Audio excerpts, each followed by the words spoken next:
Temps de repos que le Seigneur nous accorde. Et nous pouvons dire avec joie, le soleil se lève enfin. Le soleil se lève enfin. J'avais raison d'espérer. J'avais raison d'espérer. Les combats s'arrêtent un peu. Les combats s'arrêtent un peu. Je peux un peu respirer. Je peux un peu respirer. Et je cherche après les mots. Je cherche après Les mots qui peuvent traduire les mots qui peuvent traduire ce que mon cœur ce ressent. que mon cœur ressent. Oui, je sais aussi que je cours après le Je temps. cours après le Pour que de temps en temps, de temps en temps. je puisse te dire ceci. Puisse te dire ceci. Tu es l'amour de ma vie. Seigneur, je t'aime. Quels que soient les temps et les circonstances. Je t'aime.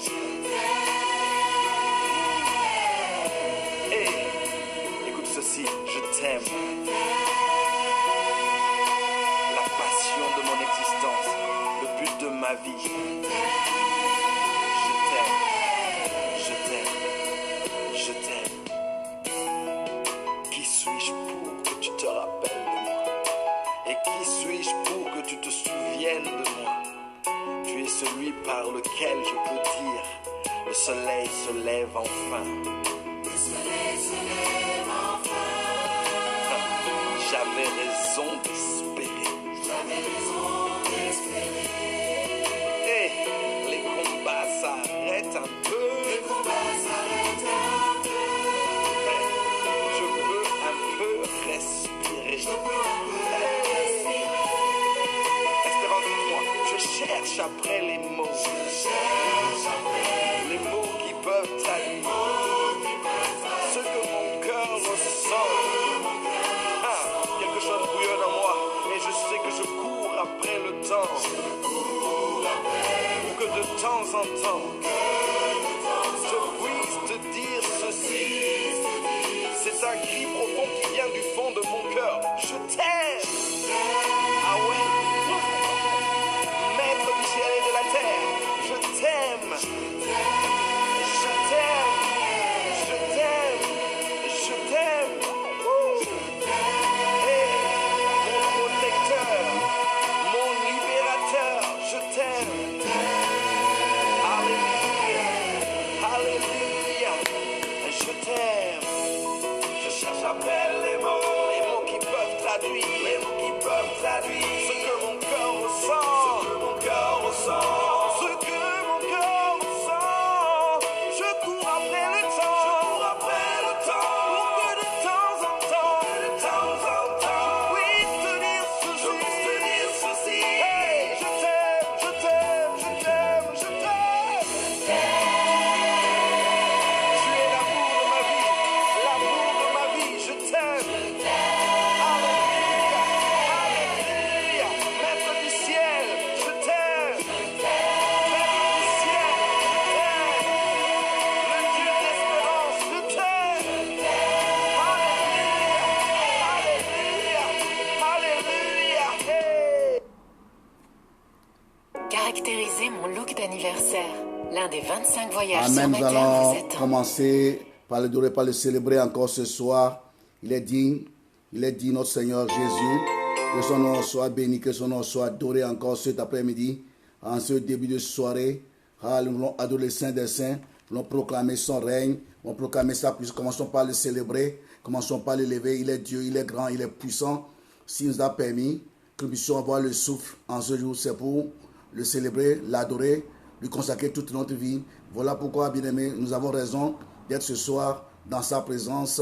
La Bible déclare que Dieu remplit les cieux, la terre par sa présence, le Saint-Esprit. Et dans ta maison, il est là, ici, il est là. Alors commençons déjà par nous sanctifier. Il est 3 fois saint, sans effusion de sang. Il n'y a pas de pardon. Et si vous avez des amis, partagez ce lien. Invitez vos proches, invitez vos amis.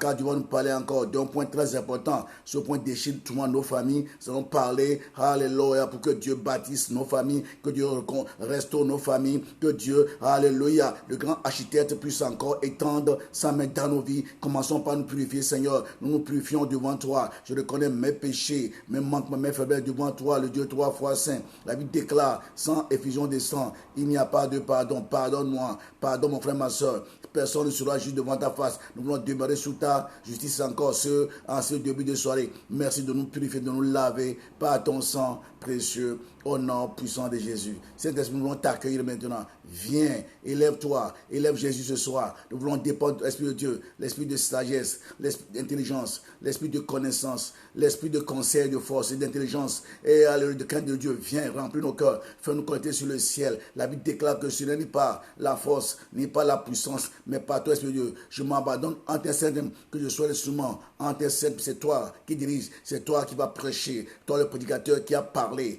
au travers de la bouche de Jésus, toi qui as accompli aussi les miracles, les signes, car tu es le même, hier, aujourd'hui, tellement, proclame la puissance, l'autorité de l'Esprit Saint dans nos maisons, que ton nom soit proclamé, soit béni. Nous t'élevons, nous te remercions. Saint-Esprit, prends compte de toutes choses, nous t'écoutons, nous voulons te bénir.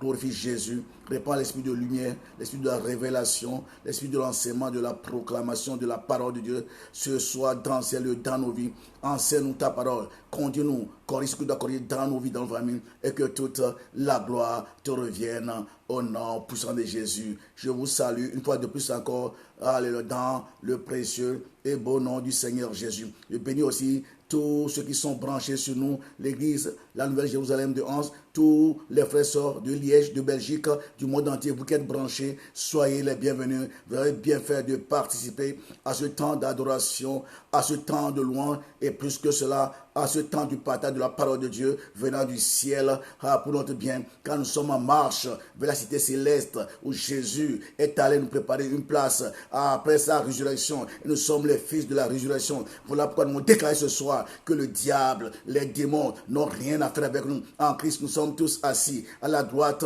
du Père céleste, au-dessus de toute autorité, domination, principauté, puis ténèbres. En Christ, nous vivons cachés. Satan ne peut rien contre nous.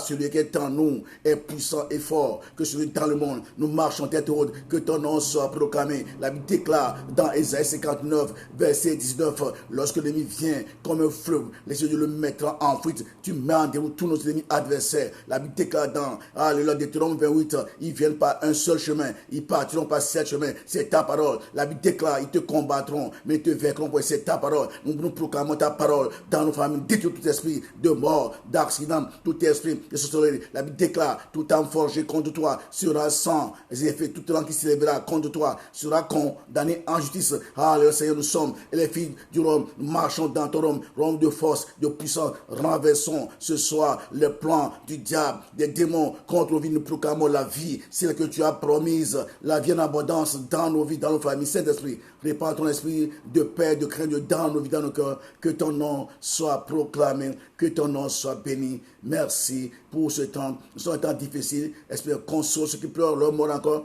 Fortifie nos frères, ceux qui sont découragés, abattus, afin que toute la gloire te revienne. Nous t'élevons, nous te bénissons. Que toute la gloire te soit bénie, soit adorée au nom puissant de Jésus-Christ.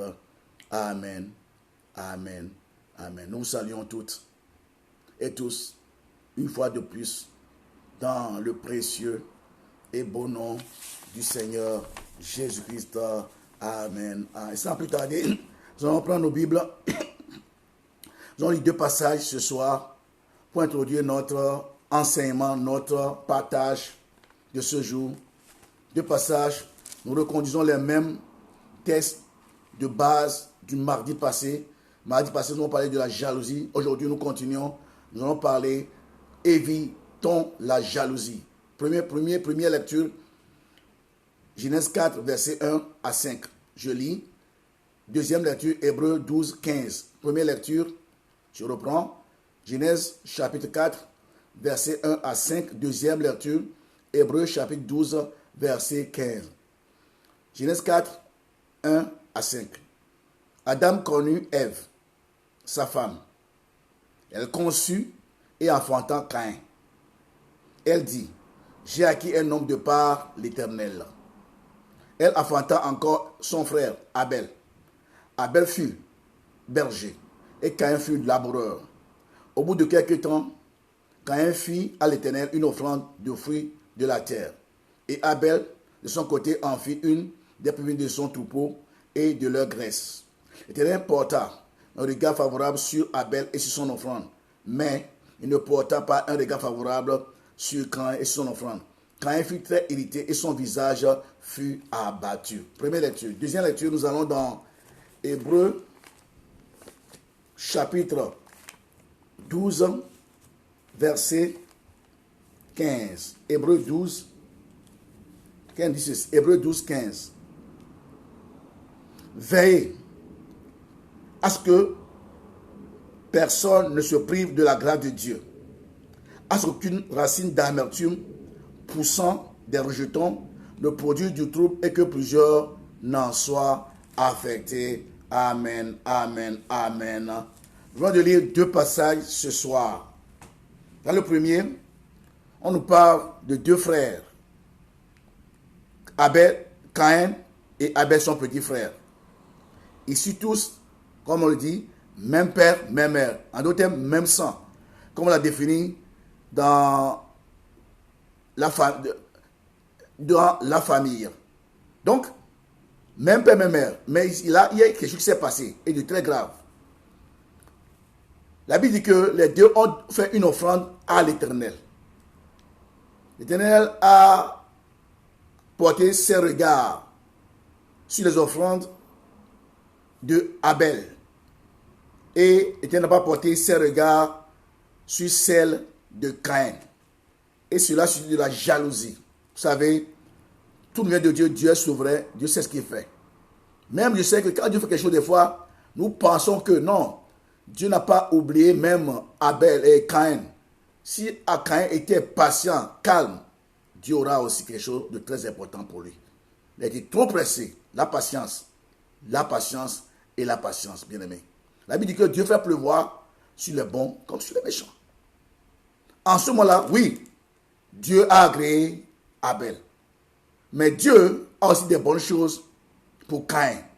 Donc, mon frère, ma soeur, nous voyons dès le départ, ne soyons pas en colère si Dieu bénit un frère ou une soeur. Il y a un tas de choses. Dieu va créer des circonstances aussi, favorables pour nous bénir. Rappelez-vous l'histoire de Jacob et Ésaü. Quand Ésaü a pleuré, Dieu a dit non, j'ai pour toi aussi des bénédictions matérielles. Et Dieu lui a parlé, c'était clair. Il a aussi des troupeaux en quantité considérable. Il a eu des mêmes choses. Très important. Mais la différence c'est que, en plus de ces choses, Jacob a eu le privilège d'être encore béni spirituellement. Donc, Dieu est un Dieu qui est souverain, fait ce qu'il veut, comme il veut, avec qui il veut. On appelle la grâce, mais Dieu n'oublie jamais personne. Parce que nous avons tous été créés par lui. Mais nous, dans cette grâce, à cause de l'œuvre de la croissance de ses fils, sachant tout. Deuxième passage, Hébreux 12, 15. Là, on nous dit de ne pas nous priver de la grâce de Dieu. Parce que très souvent, bien aimé, la grâce ne nous empêche pas, ne nous permet pas de faire quoi que ce soit, tout prétexte que l'on sait la grâce. C'est pourquoi on dit veillez. Donc toi et moi nous sommes appelés à veiller. À ce que personne ne se prive de la grâce de Dieu et à ce qu'aucune racine d'amertume, vous voyez, on peut laisser son cœur être envahi par des choses mauvaises que Dieu n'aime pas. L'amertume, la jalousie, la colère, la haine et beaucoup de choses semblables que Dieu n'aime pas. C'est pourquoi on dit veiller. Nous devons veiller. Très important. Ne pas nous endormir. Ne pas être distrait parce que la Bible dit que le diable rôde. Il cherche à pénétrer. Il cherche à saper. Il cherche à détruire. Mais soyons sous nos gardes. Très important. Donc, nous allons lire deux passages. Et le thème, nous l'avons déjà annoncé depuis le matin. Évitons la jalousie. Très important. Évitons la jalousie. Et nous allons essayer de comprendre ce que Dieu a nous dit. Puis nous sommes en train de parler de la famille.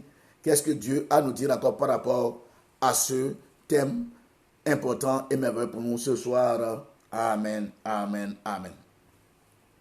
Le mardi passé, frères et sœurs, nous avons abordé ce thème, la jalousie, avec ces mêmes versets de base, à savoir Genèse 4, verset 1 à 5, et Hébreux 12, verset 15.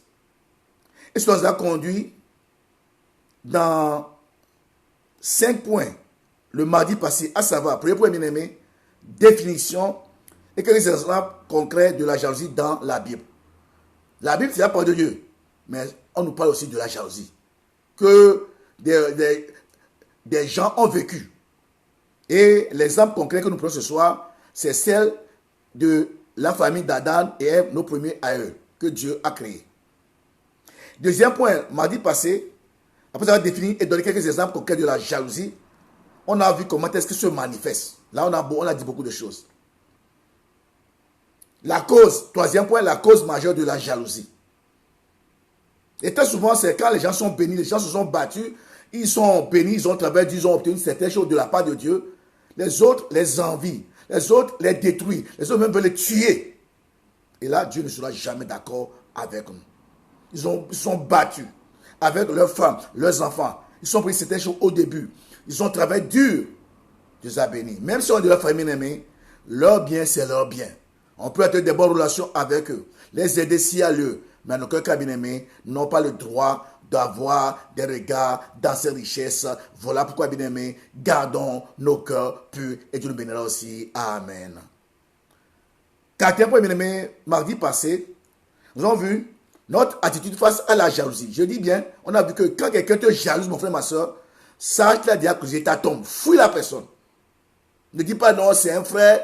Non, on a vu que la jalousie est inflexible. Donc, quand quelqu'un te jalouse, vraiment, tu sais que tu es béni, tu as des biens, que la personne, même si elle prétend être gentille de temps en temps, bien aimé, attention. Attention. Attention. Notre attitude, c'est quoi? C'est de fouiller carrément. Ah oui. Mais pour garder notre cœur pur. Cinquième point, bien aimé, nous avons vu comment nous en débarrasser. On a vu que pour s'en débarrasser, étant donné que nous sommes des chrétiens, nous devons faire mourir cette chair. Nous devons aller à la croix pour faire crucifier cette chair. Parce que la jalousie, c'est une œuvre de la chair, un désir de la chair. Oh, Dieu condamne ces choses-là. Et dans ce cinquième point, nous avons vu que nous devons nous réjouir et nous occuper de nos propres affaires. C'est là où maintenant ce point, évitant la jalousie, sera centré sur ce cinquième point. Nous allons un peu approfondir ce cinquième point dont on a parlé mardi passé. Très important. Se réjouir et s'occuper de ses propres affaires. C'est très important. Et là, nous parlons aux Africains. Les Blancs savent un peu. Ces Africains, c'est trop, il y a trop d'abus. Et ça crée des problèmes, des conflits dans les familles. Surtout quand il y a un décès. Dans une famille, ça crée beaucoup de dissensions, beaucoup de conflits. Et très souvent, si c'est le papa qui meurt, la femme et ses enfants souffrent. Parce que les autres qui sont de la famille élargie, tout ça vient s'ingérer dans l'affaire. C'est bien, il faut aider. Mais les richesses et les biens matériels appartiennent aux veuves et aux orphelins. C'est eux qui décident. C'est pas tel, non. Ça, c'est pas. Et les Blancs, vous savez, ce qui est très important, je le dis, on va y revenir, c'est que les Blancs, si les Blancs, c'est la tradition écrite. Les Blancs écrivent ça, on appelle ça un testament. L'Africain, non. L'Africain, lui, quand il est vivant, même s'il est malade, il parle. Donc, quand je vais mourir, faites ceci, cela. Non. Alors, c'est bien, les enfants écoutent. Mais les autres parties n'ont rien écouté. Donc, quand ils viennent, on ne peut pas leur brandir un testament pour dire non, voilà ce que maman a dit, papa a dit, vous n'avez pas droit. Non, ça crée des problèmes, des conflits, et même ça va même des fois jusqu'à la mort. Voilà pourquoi, bien sûr, nous devons en parler. Il y a des gens, aujourd'hui, en Europe, même dans nos familles, à cause de la jalousie, elles sont combattues. On les combat, maladies et problèmes sur problèmes. Ils n'ont jamais eu la paix. Depuis que Dieu a changé leurs conditions de vie sociale, ils sont toujours sous le poids de la maladie. Maladie, ça part, ça revient. Des problèmes, ça part, ça revient. Leurs enfants, si intelligents soient-ils, n'arrivent pas à évoluer. Pourquoi? Si on regarde de près, c'est la jalousie de la famille. Parlons de la famille, bien aimé. Nous, peuple africain, peuple de Dieu, que Dieu nous aide à marcher sur la voie de Dieu pour qu'ensemble, la Bible dit, autant que cela dépend de toi, sois en paix avec tous. Commençons par notre famille. Autant. Donc nous avons notre part. Même si nous sommes. Et nous allons voir ça dans la suite du temps. Et nous avons conclu en nous exhortant, mardi passé, de tout faire pour garder notre cœur plus que toute autre chose. C'est ça le but. Si tu investis ton cœur, bien aimé, il y a des choses que tu ne feras jamais. Même si. Pourquoi? Tout vient du cœur. La Bible dit, garde ton cœur plus que toute autre chose. Donc, tout vient du cœur. Notre attitude, nos paroles, nos comportements, nos gestes, toutes ces choses-là, toutes ces choses viennent du cœur. Donc, veillons-y, c'est très important. Poursuivons, frères et sœurs. ce même thème en ce jour, avec le même verset, nous allons voir comment éviter la jalousie dans nos familles et dans nos vies. Comment maintenant éviter cette jalousie. Très important. Cela nous conduit ce soir, frères et sœurs, à parler de 3 points très importants. Premier point, bien aimé, savoir vivre le contentement en toutes choses. Savoir vivre le contentement en toutes choses. On va avoir 4 points peut-être. 4 points. Premier point, savoir vivre le contentement en toutes choses. Ça veut dire que nous devons être contents de tout. Même si on n'a pas assez, le peu qu'on a, sois content. Si on a beaucoup, sois contents. Mais gardons notre cœur pur. Ne regardons pas l'autre. Deuxième point, bien aimé, pour éviter la jalousie, bien aimé, nous devons éviter les comparaisons. Nous sommes uniques, chacun. On va y revenir. Troisième point, bien aimé, fouillons la convoitise sur toutes ses formes. C'est ça. Regardez les choses que les autres ont. Et ça, c'est les Africains qui aiment beaucoup ça. Nous sommes en société. Nous devons vivre ensemble. Mais je n'ai pas le droit de commencer par toujours regarder l'autre. Il y a une belle voiture, je regarde. Non. Je me bats pour moi-même aussi. Très important. Et quatrième, bon aimé, apprenons à nous occuper de nos propres affaires. C'est ça. De nos propres maisons d'abord. Très important. Et nous allons conclure en toute beauté en cette soirée du mardi 22 septembre 2020. Amen. Amen. Mais avant cela, bien aimé, avant de développer brièvement ces points, revoyons depuis la définition du mot jalousie. C'est vrai, la fois passée, on a donné au moins 4-5 définitions. Mais ce soir, nous allons juste donner 1 ou 2 définitions de la jalousie pour nous permettre d'entrer dans le vif du sujet ce soir et comprendre ce que Dieu a nous dit par rapport à ce thème. Évitons la jalousie. Amen. Amen. Par définition, la jalousie c'est quoi? C'est une émotion secondaire de haine qu'on éprouve par frustration en voyant une autre personne jouir d'un avantage qu'on ne possède pas ou qu'on désirait posséder exclusivement. Donc, je reprends une des définitions de la jalousie. Par définition de la jalousie, c'est quoi? Une émotion secondaire de haine qu'on éprouve par frustration en voyant une autre personne jouir d'un avantage qu'on ne possède pas ou qu'on désirait posséder exclusivement. Donc, je n'ai pas la chose, lui là, mais mon désir c'est de tout faire pour avoir ce qu'il a, pour avoir ce qu'elle a. Et là, c'est pas bien. Nous avons vu tout de suite que Dieu fait pleuvoir sur les bons comme sur les méchants et chacun son tour. Avec Dieu.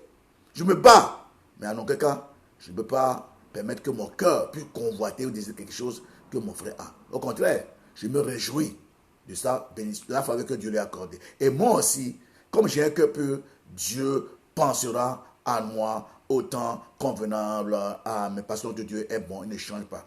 Deuxième définition de la jalousie. La jalousie est un péché très grave et un esprit du monde dont le diable est le prince. Voyez-vous, la jalousie, d'abord, c'est un péché et très grave. Un esprit du monde dont le diable est le prince.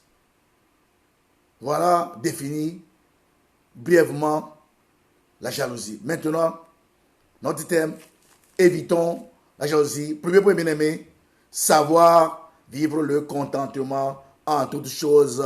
Amen. Amen. Je dis bien, premier point, savoir vivre le contentement en toutes choses. Très important. Frères et sœurs, Dieu nous a créés. Et quand Dieu a tout créé, avant de nous créer, il a déjà tout donné sur la terre. L'homme a été sa dernière création. Et quand Dieu a créé l'homme, il a regardé la terre. Il a regardé tout ce qu'il a mis en place pour le bien-être de l'homme. Il a regardé l'homme, il a dit l'homme, c'est très bon et très bon. Quand Dieu est très bon, c'est aussi bon pour l'homme. C'est ça. Dieu a tout mis en place pour que l'homme n'ait rien à manquer. Donc, premier point bien aimé, pour éviter la jalousie, savoir vivre le contentement en toutes choses. J'ai dit tout. C'est-à-dire, ça veut dire quoi? Ça veut dire être toujours, n'oubliez jamais le mot toujours là-bas, être toujours satisfait de ce que l'on a. C'est ça. C'est là où maintenant, je m'arrête un peu. Je vais que tu puisses voir ce que Dieu nous a donné. tout ce que nous avons. On a un enfant, des enfants, on a un travail, nous sommes en bonne santé, on a une petite maison, une grande maison, une villa, un château. Tout cela sont des biens que Dieu donne. Mais si nous avons même le peu que nous avons bien aimé, serons reconnaissants à Dieu là, qui est bon, qui fait pleuvoir sur les bons comme les méchants, et serons toujours satisfaits de ce que nous avons. Rendre grâce à Dieu en toutes choses, c'est ça.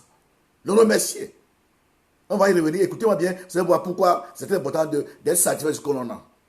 La Bible déclare que Dieu fait pleuvoir sur les bons comme sur les méchants. Donc, Dieu, si nous voyons cela, bien aimé, Dieu ne bénit pas seulement les chrétiens, non. Les païens aussi, Dieu les bénit parce que nous sommes tous la création de Dieu. Quand nous regardons la vie dans laquelle nous sommes, la société dans laquelle nous sommes, le monde dans lequel nous sommes, bien aimés, les païens mangent comme les chrétiens. Les païens ont aussi un toit. Les païens ont des enfants. Les païens ont des voitures. Les païens ont aussi des bonnes choses. C'est là que nous pouvons dire que notre Dieu est très, très, très bon. Il fait pleuvoir sur les bons comme sur les méchants. Il n'oublie personne sur la terre. C'est ça. La bonté de Dieu. Imaginons. Voir Dieu, bon, grand, tout-puissant. Chaque jour, déverse sa grâce sur nos vies. Ça qu'on n'ait rien fait. Tout n'est que grâce. Donc, je dis bien, la Bible déclare, et nous voyons, que Dieu fait pleuvoir sur les bons comme sur les méchants. C'est lui qui nous accorde ses bénédictions selon sa grâce, c'est ça. C'est vrai, tout le monde veut être béni, mais c'est Dieu qui accorde ses faveurs et ses bénédictions à chaque personne sur la terre selon sa grâce, qu'on soit chrétien ou pas. Pour ce faire, frères et sœurs, apprenons à nous réjouir de ce que Dieu fait dans nos vies et dans la vie des autres, c'est ça. Apprenons, je dis bien. Donc, ça, c'est un processus. Il faut. Nous devons apprendre. Même peut-être que si tu ne l'as jamais fait, tu peux commencer même aujourd'hui par ce message. Apprendre à nous réjouir de ce que Dieu fait dans nos vies et dans la vie des autres. C'est très important. Ça va nous aider à être en bonne santé à tout temps et à tout moment. Je dis bien, nous devons apprendre à nous réjouir chaque fois de ce que Dieu fait dans nos propres vies et dans la vie des autres. Ça va nous aider à être en bonne santé en tout temps et en tout lieu. Amen. Calme dans le cœur. Pas d'envie. Pas de convoitise, pas de jalousie. Et ça peut donner un tonus à notre corps, à nos muscles, à nos organes vitaux. Et nous serons en bonne santé parce que d'abord, le monde est spirituel avant d'être matériel, physique. C'est important. Ne jamais oublier ça. Donc, cela va nous aider à être tranquille. Chacun a son tour de bénédiction, c'est ça. Chacun a son tour. On ne sera pas béni au même moment. Même si on a la même bénédiction, pas au même moment peut-être. Mais Dieu ça ne veut pas dire que Dieu t'a oublié, Dieu m'a oublié, non. La patience est de mise. La patience est très importante. Même si Dieu nous a promis les mêmes choses. Mais peut-être qu'on n'aura pas ces mêmes choses au même moment. Même année peut-être. Il y a un décalage, peut-être 1 an, 2 ans, donc peut-être 10 ans même. La preuve.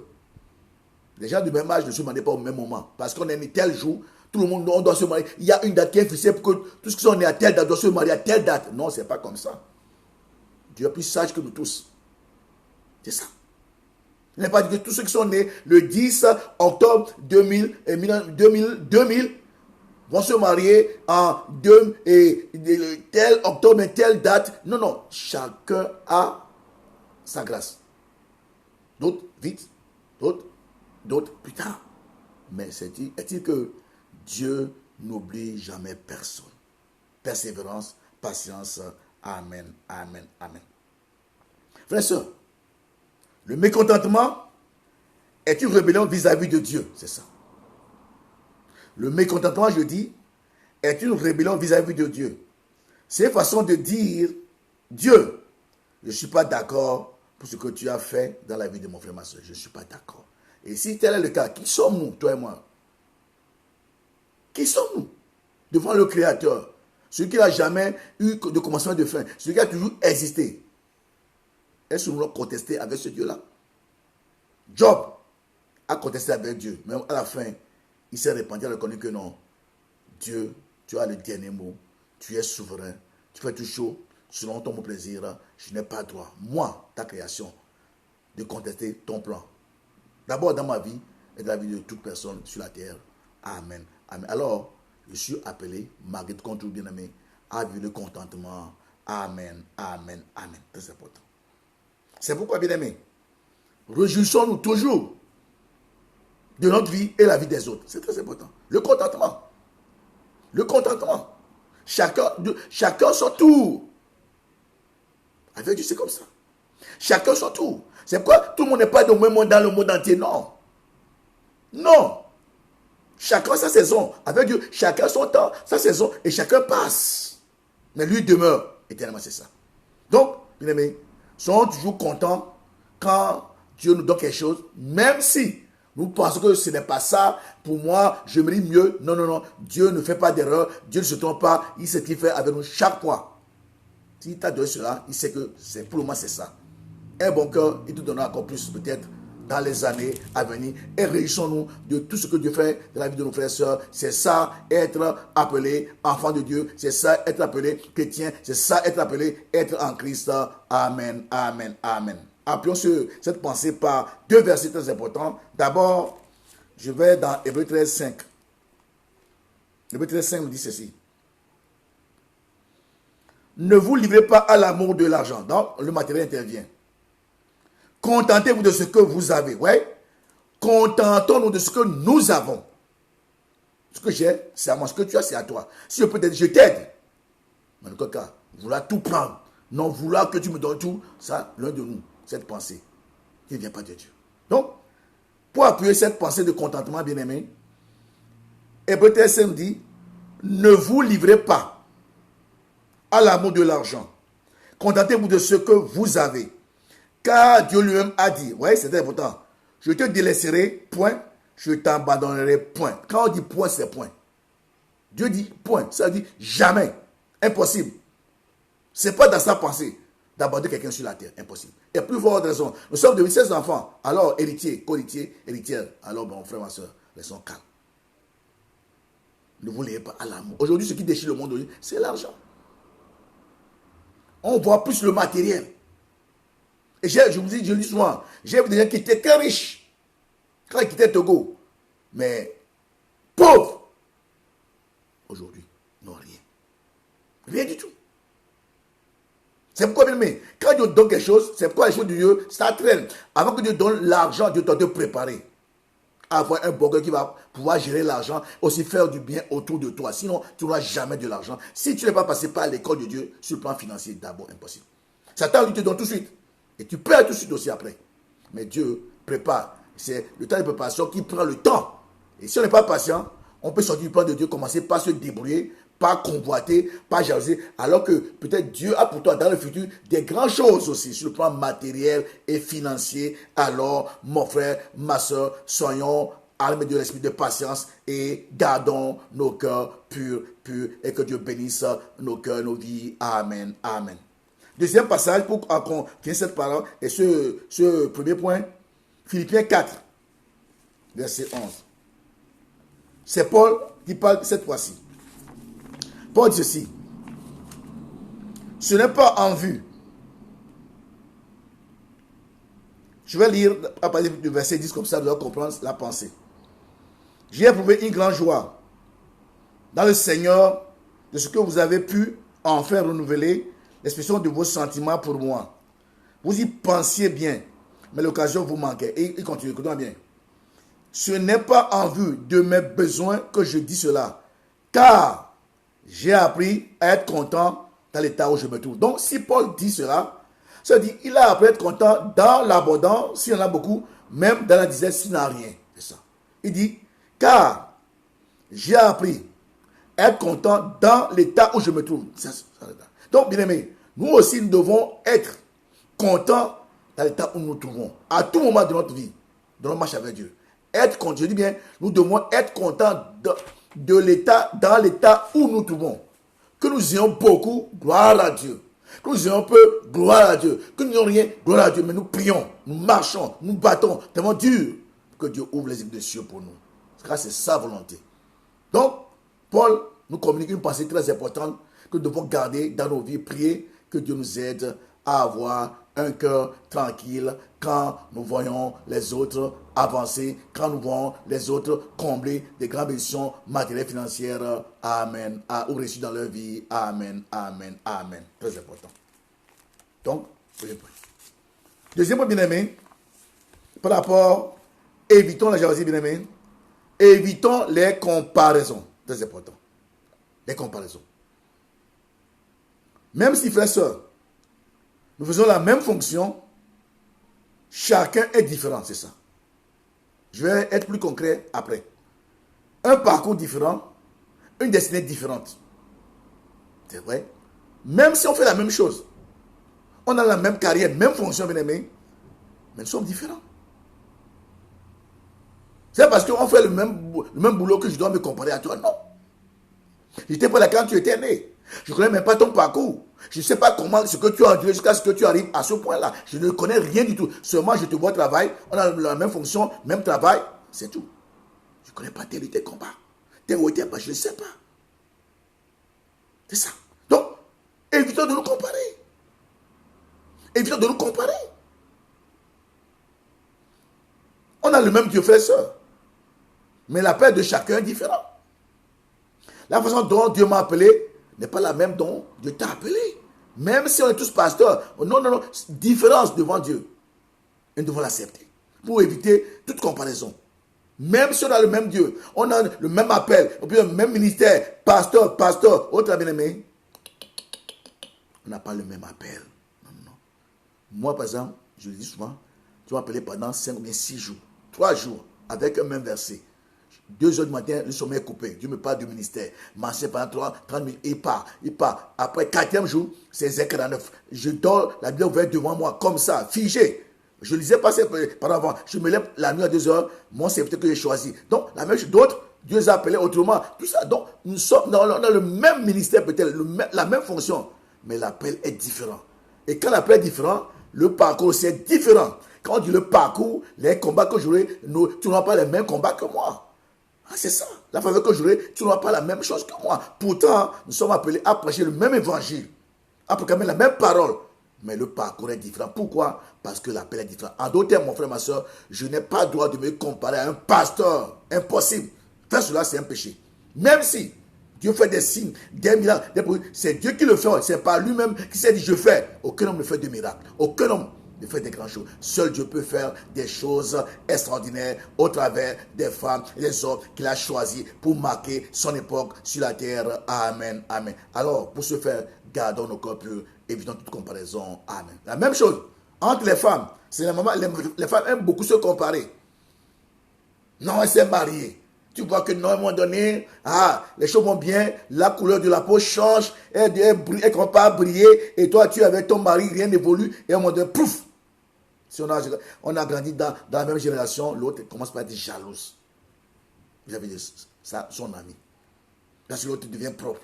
La peau a changé, à cause des crèmes que son mari a mis, les toilettes, tout ça là, et tout change. Ça peut arriver, c'est pas grave. Mais si toi, tu as un de paille, aime ton mari, mais bats-toi, un cœur pur. C'est ça. Les femmes sont trop jalouses des fois. Elles se comparent.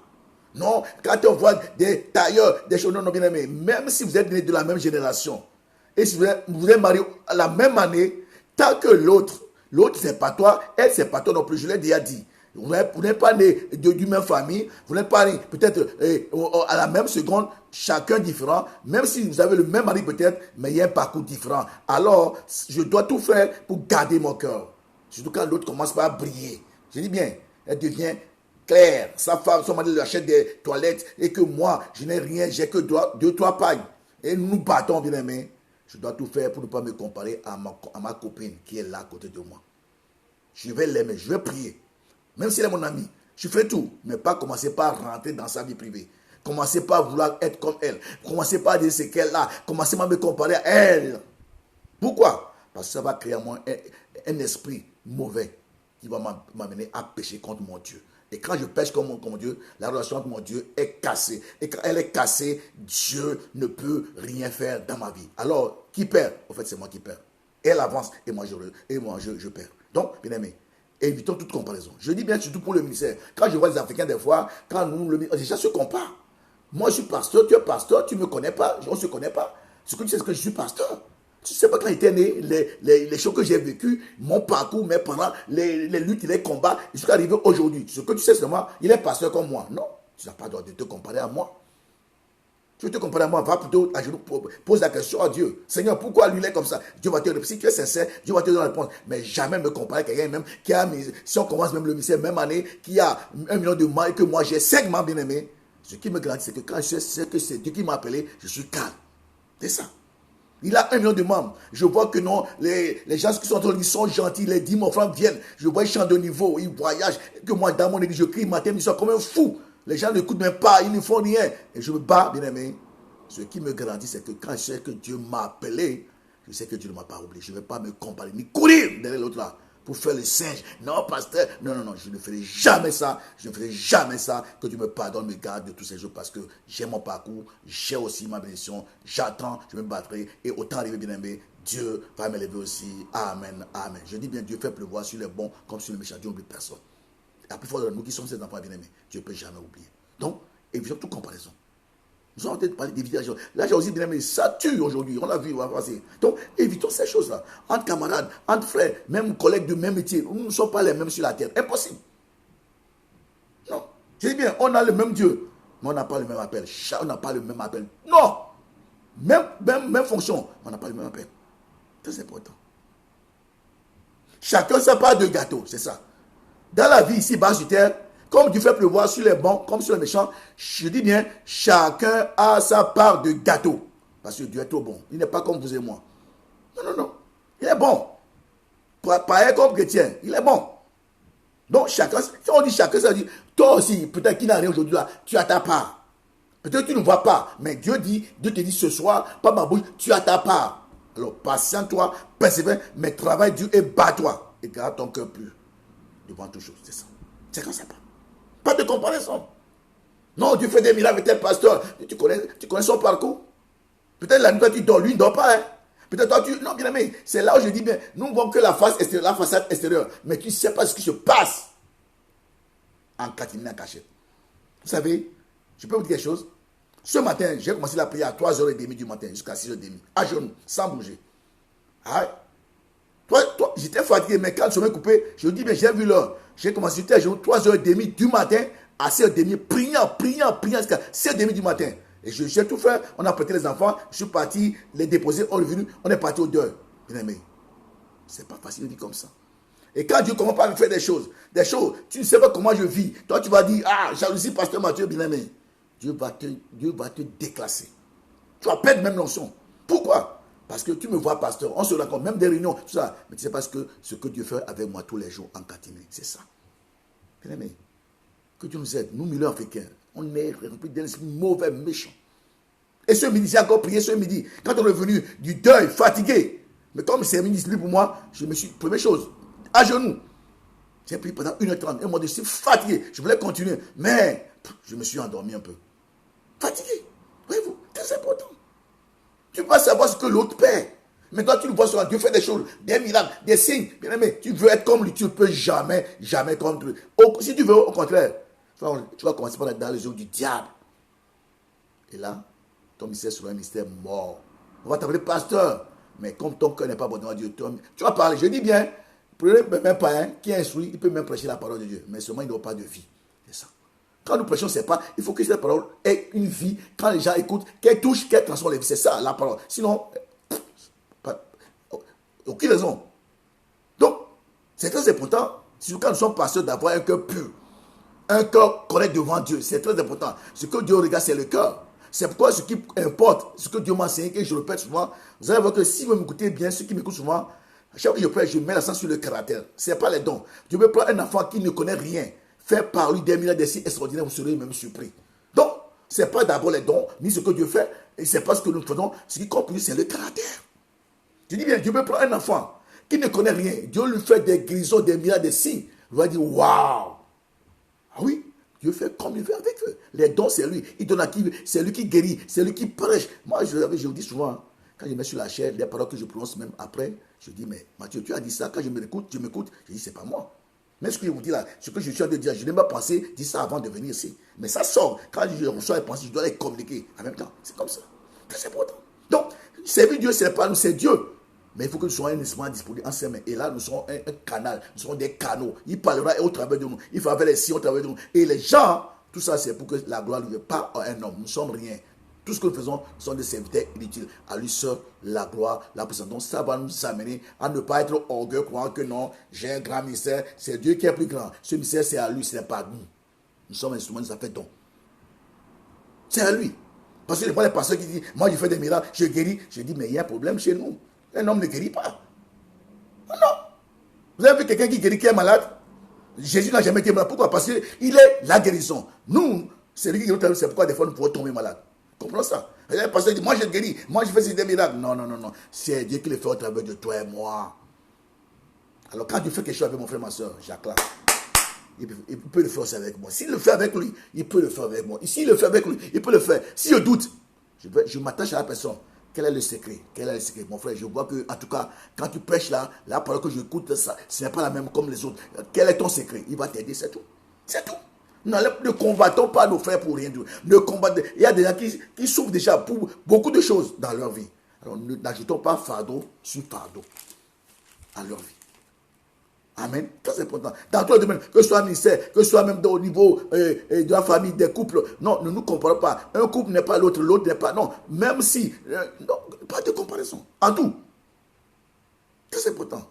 Pas de comparaison. En tout. Très important. Donc, chacun se parle de gâteau. D'ailleurs, se comparer, écoutez-moi bien, se comparer à autrui, ça ne sert à rien. Je dis bien, se comparer à autrui ne sert à rien, ne servira à rien.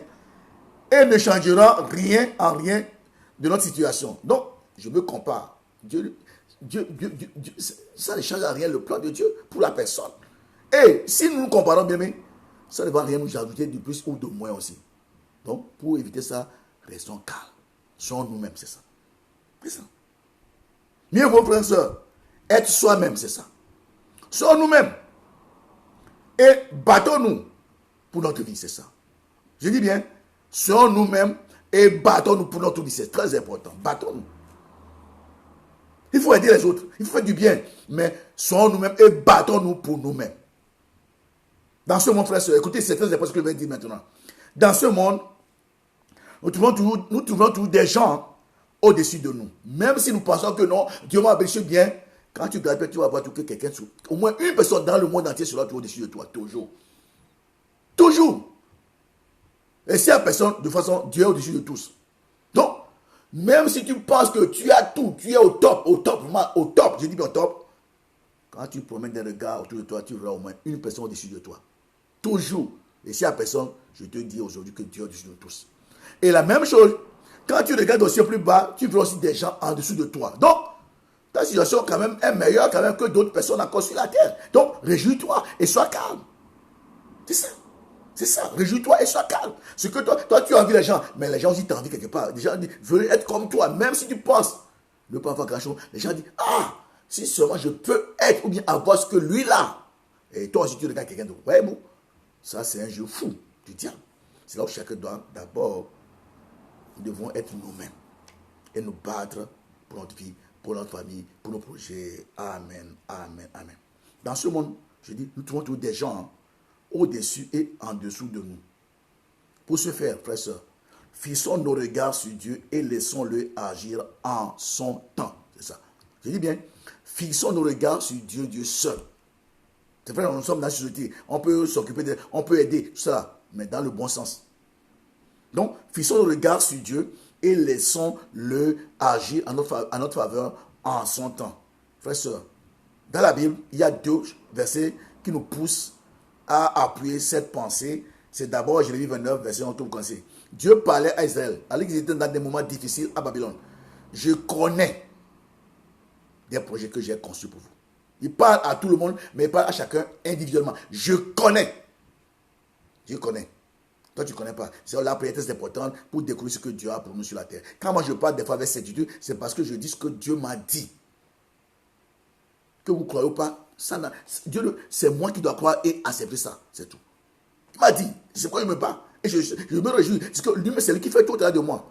Ma vie, quand je la vois un peu, c'est une vie extraordinaire. À tout point de vue. Ce n'est pas seulement à l'église. À la maison, déjà, je vis une vie extraordinaire. Je ne peux pas vous tout dire. C'est merveilleux. Difficile, mais extraordinaire. Où Dieu te parle dans le moindre détail, te conseille, te dit des choses, puis tu présentes, et te dit fais ça, ne fais pas, bien aimé. C'est ça être, je disais à quelqu'un aujourd'hui, c'est ça être chrétien. Ce n'est pas seulement chanter, non.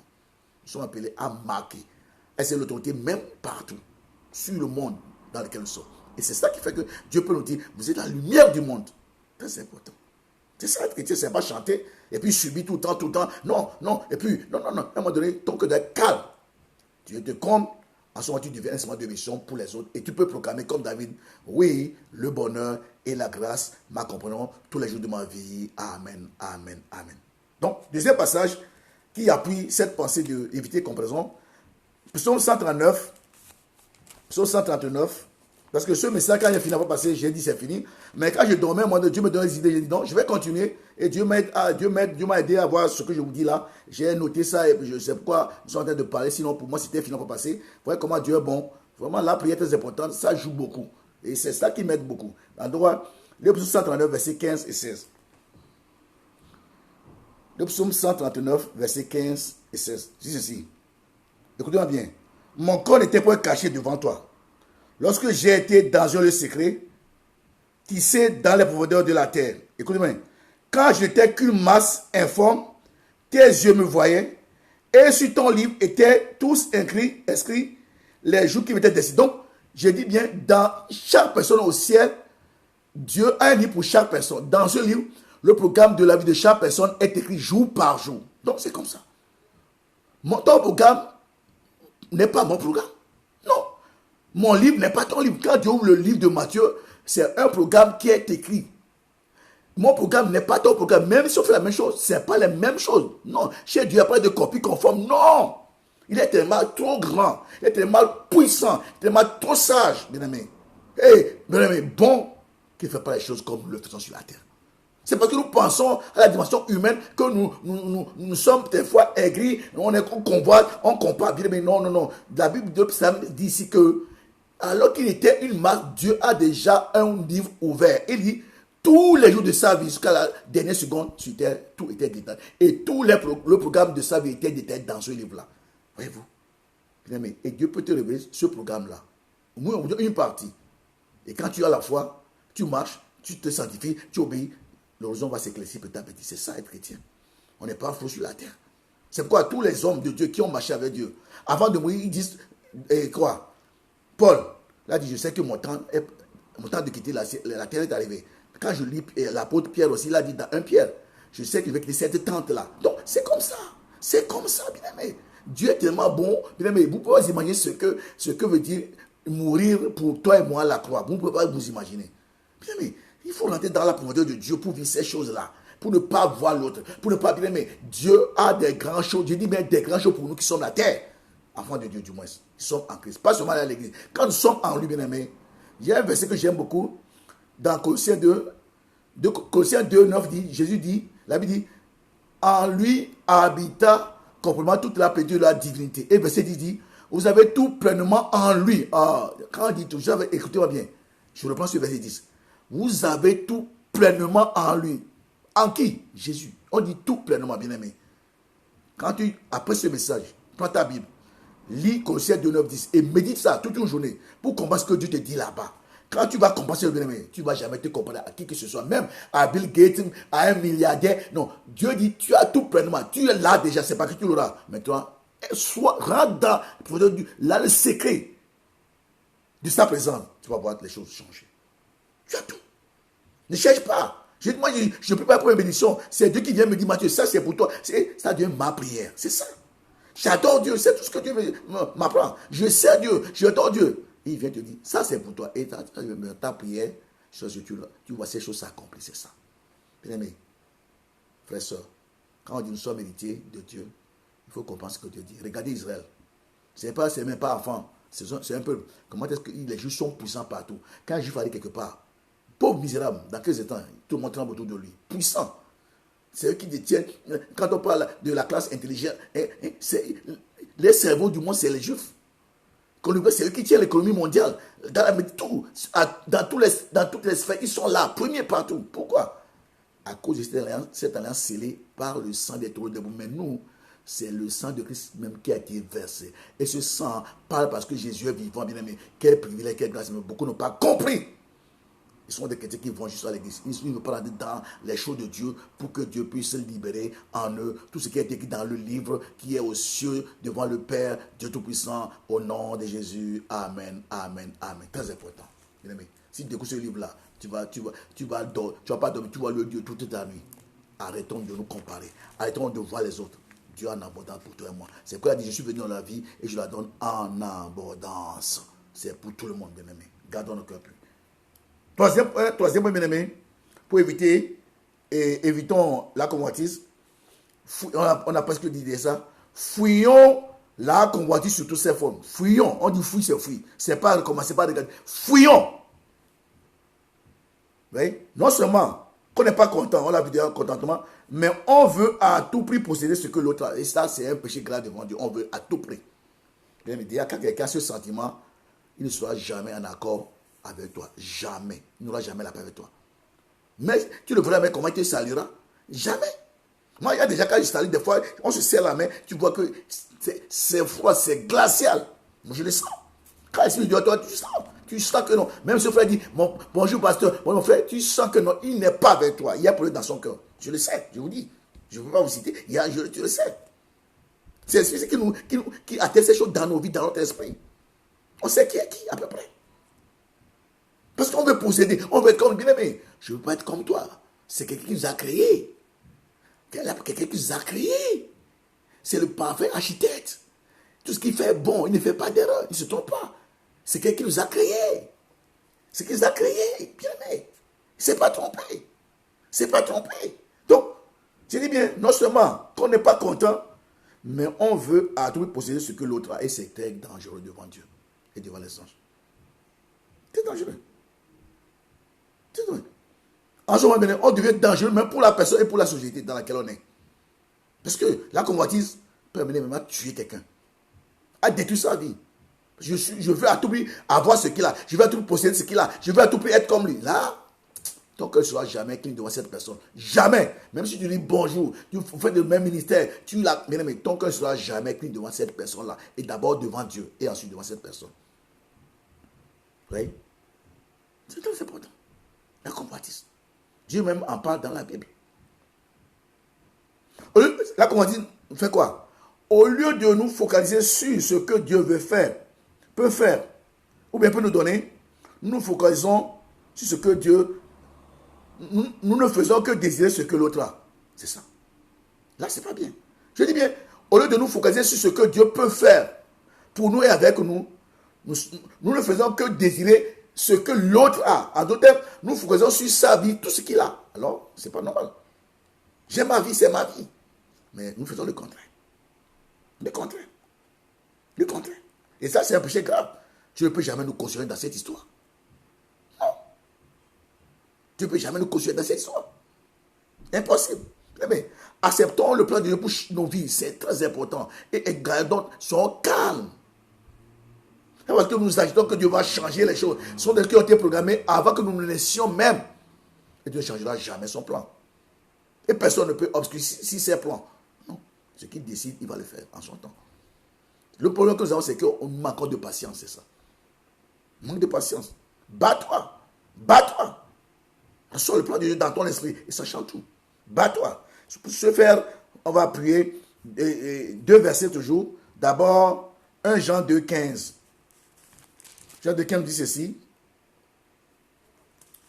1 Jean 2, 15 et 16. Oui.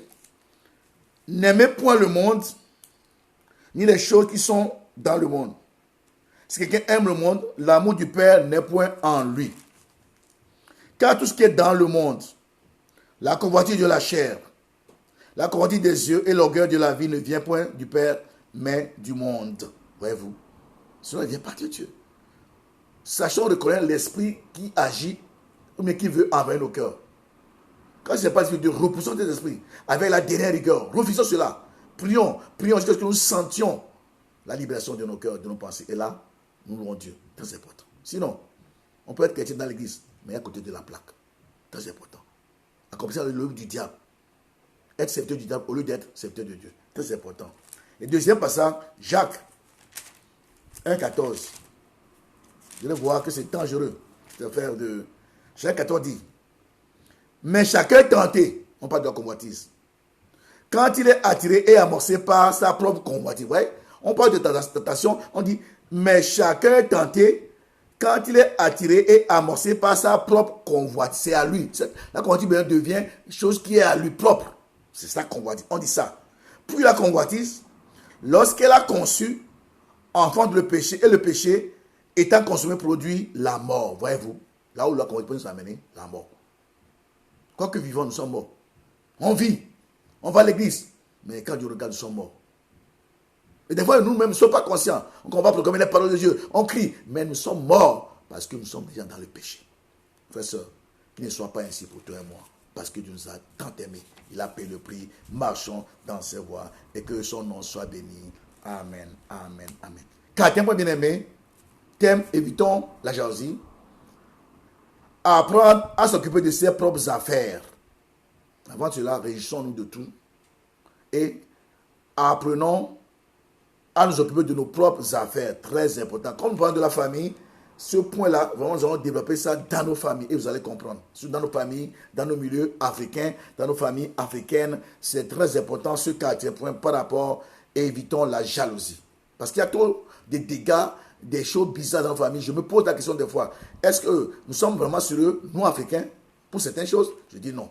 Écoutons la suite. Nous vivons en famille. Donc moi, je viens d'une famille. Quand on dit famille, mon père, ma mère, mes frères et sœurs, et élargi, il y a les frères et sœurs de mon père, ma mère, tout cela, et ils auront des enfants. Donc, il y a la famille restreinte et la famille élargie. C'est la famille. Nous vivons en famille. Et nous vivons aussi en société. Ceci dit, frères et sœurs, nous sommes appelés à nous entraider, c'est ça. C'est pourquoi on n'est pas seul. Je t'aide, tu m'aides, s'il y a lieu. Nous devons nous aider. En tout. Quand on dit aider, ce n'est pas seulement l'argent. Peut-être en conseil, je t'aide pour peut-être un besoin, mais nous nous aidons d'une manière comme une autre, que ce soit spirituellement, matériellement, financièrement, nous devons nous soutenir. Très important. Suivez-moi bien. Donc je dis bien, nous sommes appelés à nous entraider, à faire du bien autour de nous, à nous soutenir, à compatir, à consoler et à bénir. Donc, tout enfant de Dieu est appelé à faire du bien, pas le mal. Nous sommes appelés à faire du bien, commençant par nos familles, restreintes et élargies, si possible. Eh bien, écoutez la suite. Mais attention, sans pour autant vouloir s'occuper des affaires d'autrui, c'est ça. J'aide. Il y a un problème, je peux apporter mon aide. Aider de tout mon cœur, parce que Dieu m'aide aussi tous les jours. Si j'ai les moyens, j'aide mon frère, ma soeur. Mais, dans ce geste-là, bien-aimé, cela ne m'oblige pas à vouloir m'occuper des affaires d'autrui. Non. C'est important. En d'autres termes, frères et sœurs, faire tout le bien possible à quelqu'un ne nous autorise pas à vouloir nous imposer dans sa vie. C'est ça. Dans l'Afrique, ça se passe comme ça. La personne t'aide, c'est un oncle, un cousin, comme il va vouloir s'imposer dans ta vie, contrôler ta vie maintenant, vouloir te dicter les choses qu'il doit faire. Non, je ne suis pas d'accord. Et Dieu ne sera pas d'accord non plus. Même s'il est mon oncle, même s'il est, ça dépend.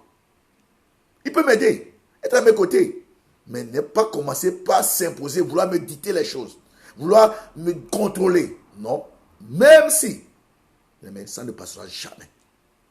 C'est ça. Et dans le milieu africain, on le voit souvent. Je dis ça parce que Dieu nous veut en paix avec tout le monde, commençant par notre cercle familial. Et pour être en paix, il faut savoir gérer certaines choses dans nos familles. C'est important. Je dis bien, aider un membre de ma famille, aider les gens, ne me permet pas de m'occuper de leurs affaires. En d'autres termes, je peux faire tout le bien possible à quelqu'un d'autre.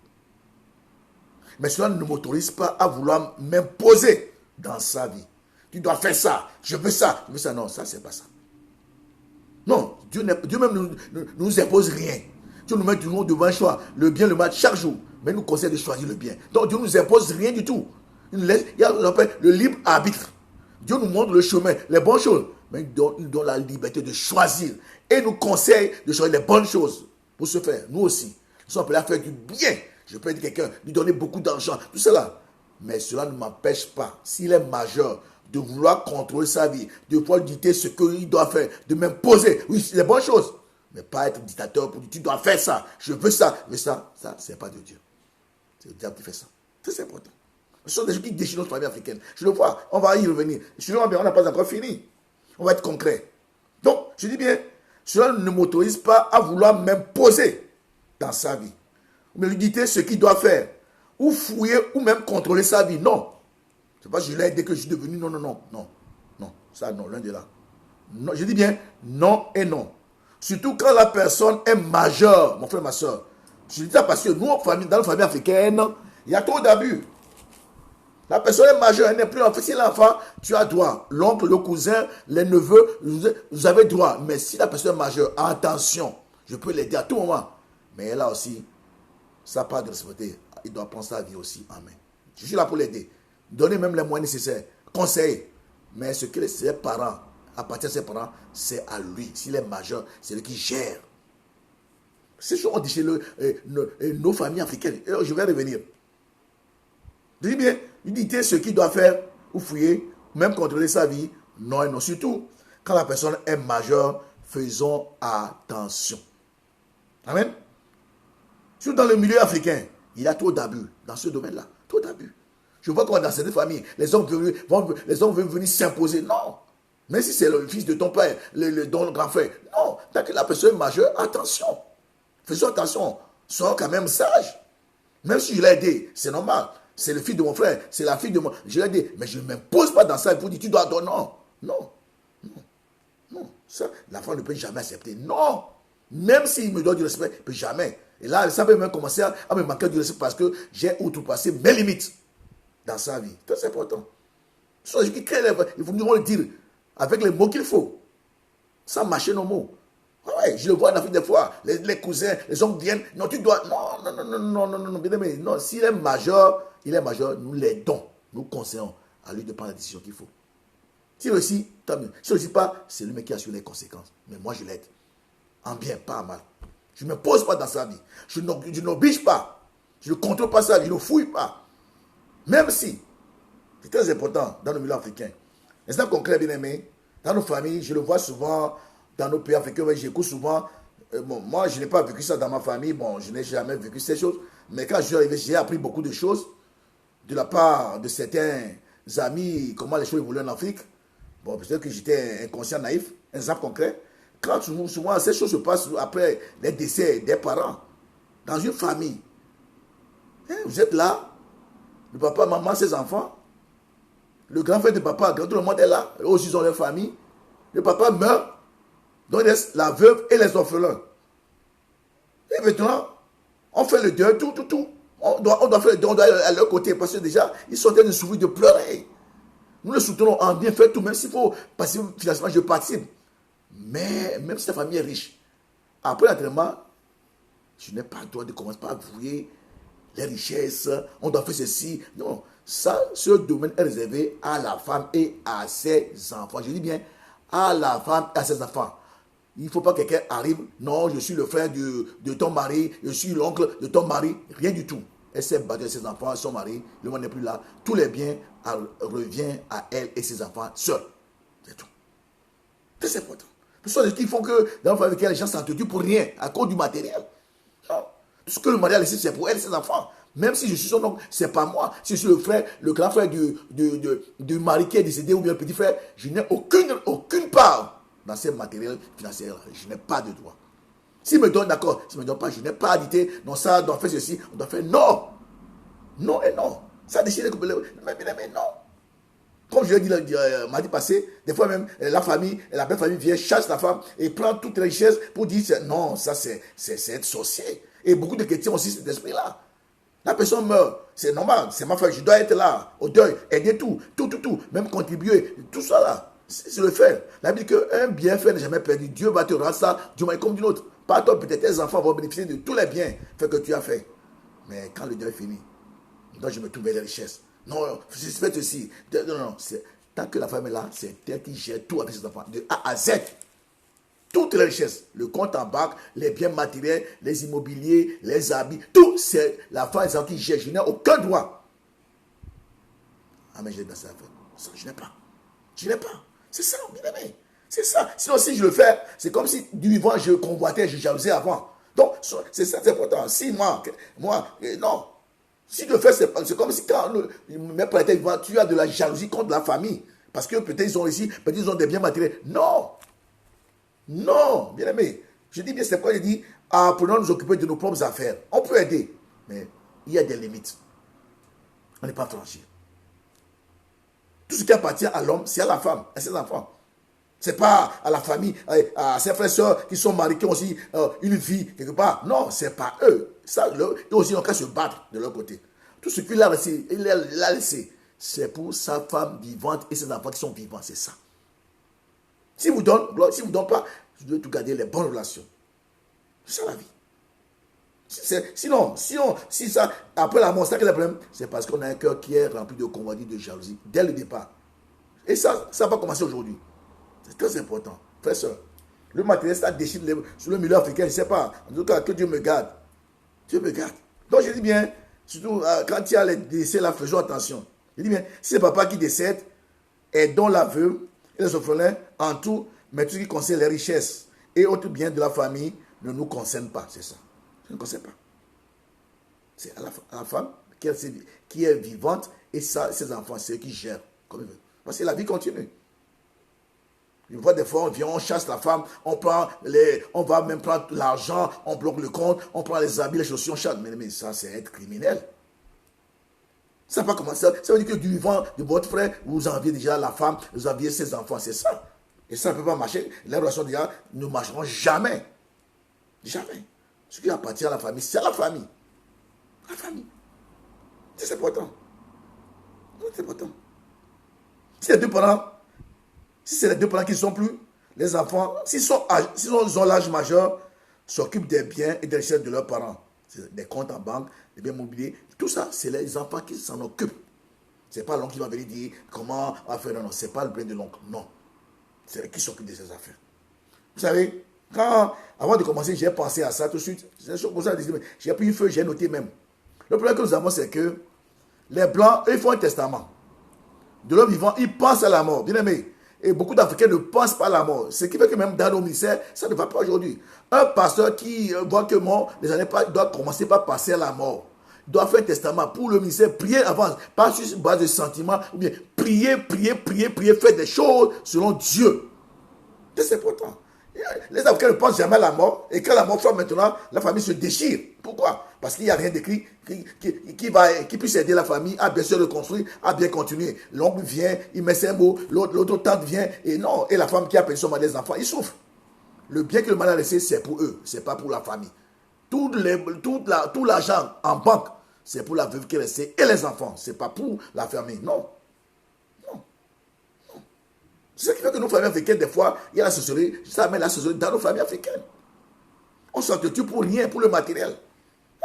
Quand le papa est là, on fait semblant d'aider la femme, on d'aimer la femme, les enfants, on est jaloux déjà, on est envieux. C'est quand les parents meurent qu'on voit la vraie nature de la vraie personne, des vrais oncles, des vrais cousins. Au lieu d'aider, les gens qui souffrent, qui pleurent leur mort, on vient maintenant le matériel. Je commande, non? Quand les gens, je dis, mais quand les enfants ont l'âge majeur, c'est eux qui gèrent leur bien. L'oncle n'a rien à dire, ni les tantes, ni autres. Ils n'ont pas droit. Ils ont travaillé leur papa, leur maman, c'est le bien matériel leur revient. Les Blancs, du vivant, ils font un testament, ils laissent ça sur leur terre. C'est ça. Et leurs enfants, l'Africain, le problème que nous avons, c'est que nous, c'est la tradition orale. Au lieu d'écrire, on parle. Et mon fils, je ne suis pas là, tel. Quand tu meurs, il n'y a aucune preuve. L'oncle vient, il a raison. C'est ça. Donc, je dis bien aimé, la mort est inévitable. Nous devons y penser et nous préparer. Tout le monde. C'est là les Africains ont failli. Quand l'Africain meurt, c'est les déchirures. Pourquoi? Parce qu'il n'y a rien d'écrit. Blanc, noir. Noir sur blanc. Il n'y a rien. Non, qu'est-ce qu'il a dit de faire? Tu dis, l'autre ne va pas te croire. Non, tu mens. Non. Tu écris, tu fais l'inventaire, tout est bien. Quand tu es en bonne santé, c'est pas quand tu entends la maladie. Voilà, le jour où je suis plus là, parce qu'on ne met pas seulement en étant malade. Le jour où je ne suis pas là, voilà, c'est ça. Mes enfants, mes maisons, il y a ça, j'ai ceci, c'est à vous, j'ai ceci. Tout est clair.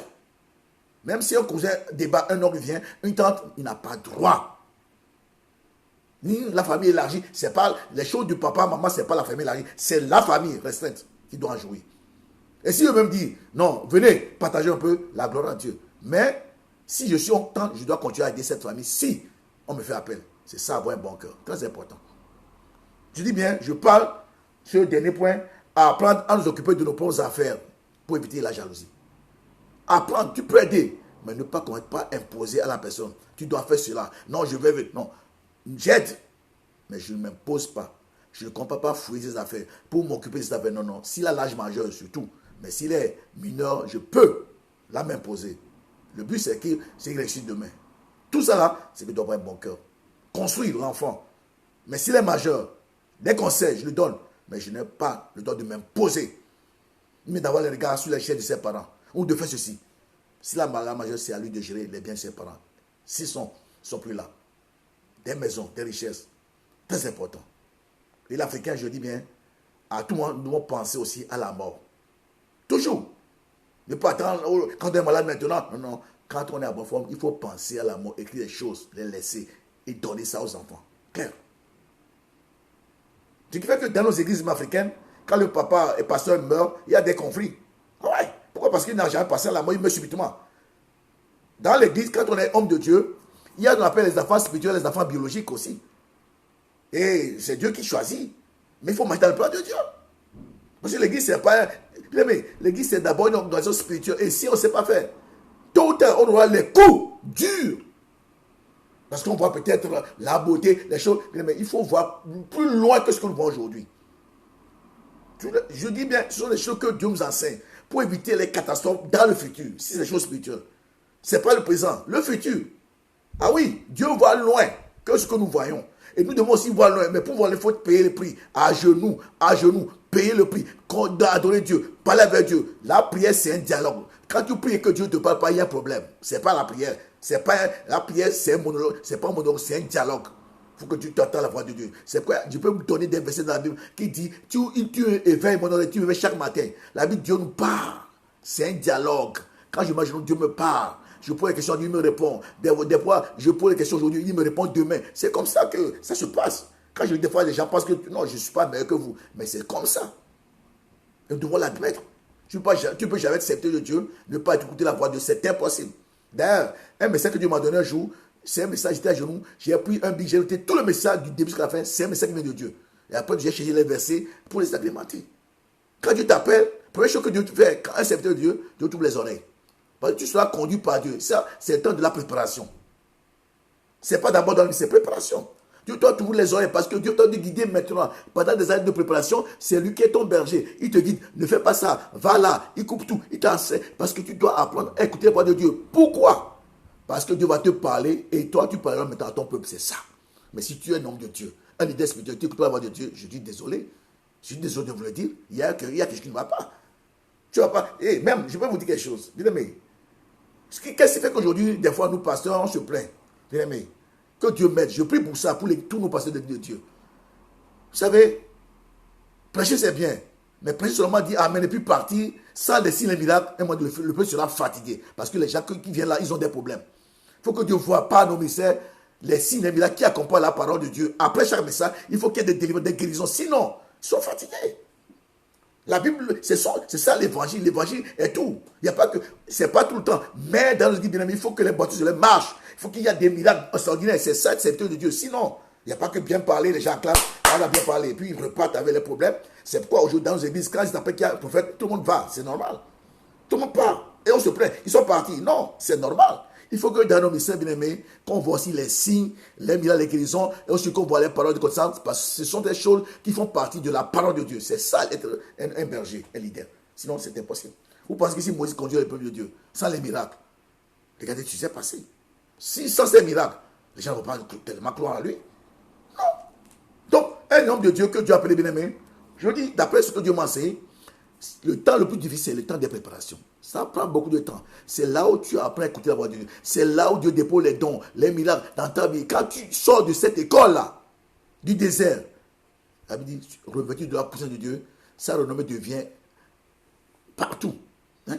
sa renommée se répand partout, c'est ça. Et nous devons vivre ces choses. Quand tu sors du désert de Dieu, après des années de préparation, bien aimé, quand tu ne sors plus la même personne, Dieu te révèle cette personne, et quand tu sors, bien aimé, c'est lui qui agit en toi, te conduit. Tes paroles seront empreintes d'autorité puissante. Ces paroles seront accompagnées des signes, des délivrances, des miracles et des grandes choses. C'est ça, être serviteur de Dieu. Sinon, bien aimé, si Dieu nous place devant un peuple, c'est pour que le peuple soit béni. Pour être béni, nous devons payer le prix. Et surtout, la préparation est très importante. C'est pourquoi je dis aujourd'hui que beaucoup de gens se disent pasteur. Non, ce sont des choses que Dieu m'a dit même dernièrement, pour nous parler pour notre église de Dieu. Je voulais qu'à vérité. Je vais aller dans l'état. J'étais à je priais un jour, je voyais quelqu'un, Dieu me parlait, j'ai dit, ah là là là. Dieu me parlait. Quand la personne priait, Dieu me parlait. Mais Dieu me sait. Je prie beaucoup l'église de Dieu. Il faut que ça soit dans nos ministères. Sinon, les gens qui viennent aujourd'hui souffrent, ils ont des problèmes sérieux. Se battent. Mais l'onction amène ces choses. Sans même l'onction sur le serviteur de Dieu amène ces choses. Et les choses seront visibles des fois pour que le peuple de Dieu a réalisé que Dieu au milieu de nous, c'est ça. Parce que moi, je sens, non. Et non. Les choses, le peuple de Dieu doit voir que le pasteur là, le leader qui est là, Dieu est avec lui. Comment? Pas la parole, mais aussi par les signes, les guérisons, les miracles qui se passent au milieu de Dieu. En ce moment-là, bien aimé, ils diront, ah, Dieu est avec nous. C'est ça. C'est un mystère de Dieu. Aujourd'hui, bien aimé, les gens aiment le mystère pour le plaisir. Je ne sais pas si c'est le pouvoir ou bien ils pensent au matériel. Non, bien aimé. Les choses de Dieu appartiennent de Dieu. Et j'aimerais vous dire que, je répète, Dieu appelle quelques rares personnes pour le mystère. Quelques rares personnes. Rares. C'est ce que Dieu m'a dit, je vous le dis. Soyez d'accord pas, ça ne vous engage que vous. Rares personnes. À une position de leadership. Les gens vont travailler avec Moïse. C'est lui le seul leader. Les autres travaillent avec lui. C'est quoi, à un moment donné, quand Dieu a vu que la chair était grande, il a dit, Moïse, je vais 70 personnes, je vais prendre une part de ton onction, pas toute l'onction, ouais, une part de l'onction que je vais déposer sur eux. Mais toi, tu es spécial pour moi parce que je t'ai choisi, je t'ai préparé pendant 40 ans. Les autres n'ont pas été préparés pendant 40 ans. Hein. Moïse seul est passé au désert 40 ans, les autres non. Les Aaron et Ura, non, pas 40 ans avec lui. Donc Dieu dit, non, je ne peux pas te donner la même onction. Je prends une part de l'onction, je vais leur donner parce qu'ils vont t'aider toi. Mais quand il y a quelque chose, c'est toi que j'ai appelé, je prends face à face avec toi. C'est ça, être l'idée. Et c'est pas toi qui fais des signes pour le bien du peuple, c'est ça. Nos églises sont pleines, mais africaines. Ne faisons pas le travail de Dieu parce que j'ai envie d'être pasteur, moi, ceci. C'est pas ça.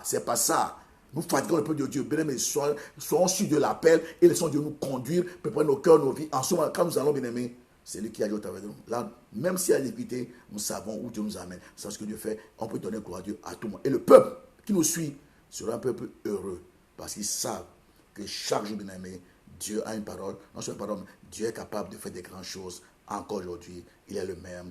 Et aujourd'hui, amen, amen, amen. Donc, occupons-nous de nos affaires. C'est important. Frère, ça. C'est ça. Je dis bien. Si les deux parents sont morts, c'est les enfants qui gèrent leur bien. S'ils sont adultes, c'est pas nous. Non. Moi, quand mon papa est mort, mon papa, bon, il a pas la poids à ses frères et soeurs. Il a des choses. Mais quand même, aucun n'est venu pour nous dire non, on va faire ceci. Non. Personne ne peut pas, parce que mon papa, c'est deux frères, et aussi ils sont mariés, donc c'est leur vie. Il ne peut pas venir, bon, non, voilà, on a atteint pour le papa, on a fait ceci, les enfants, maman, on va faire comment, et les biens. Non, les biens, c'est pas eux. Mon papa, il veut les aider, il n'est plus là, c'est fini. Il les a aidés quand il était vivant.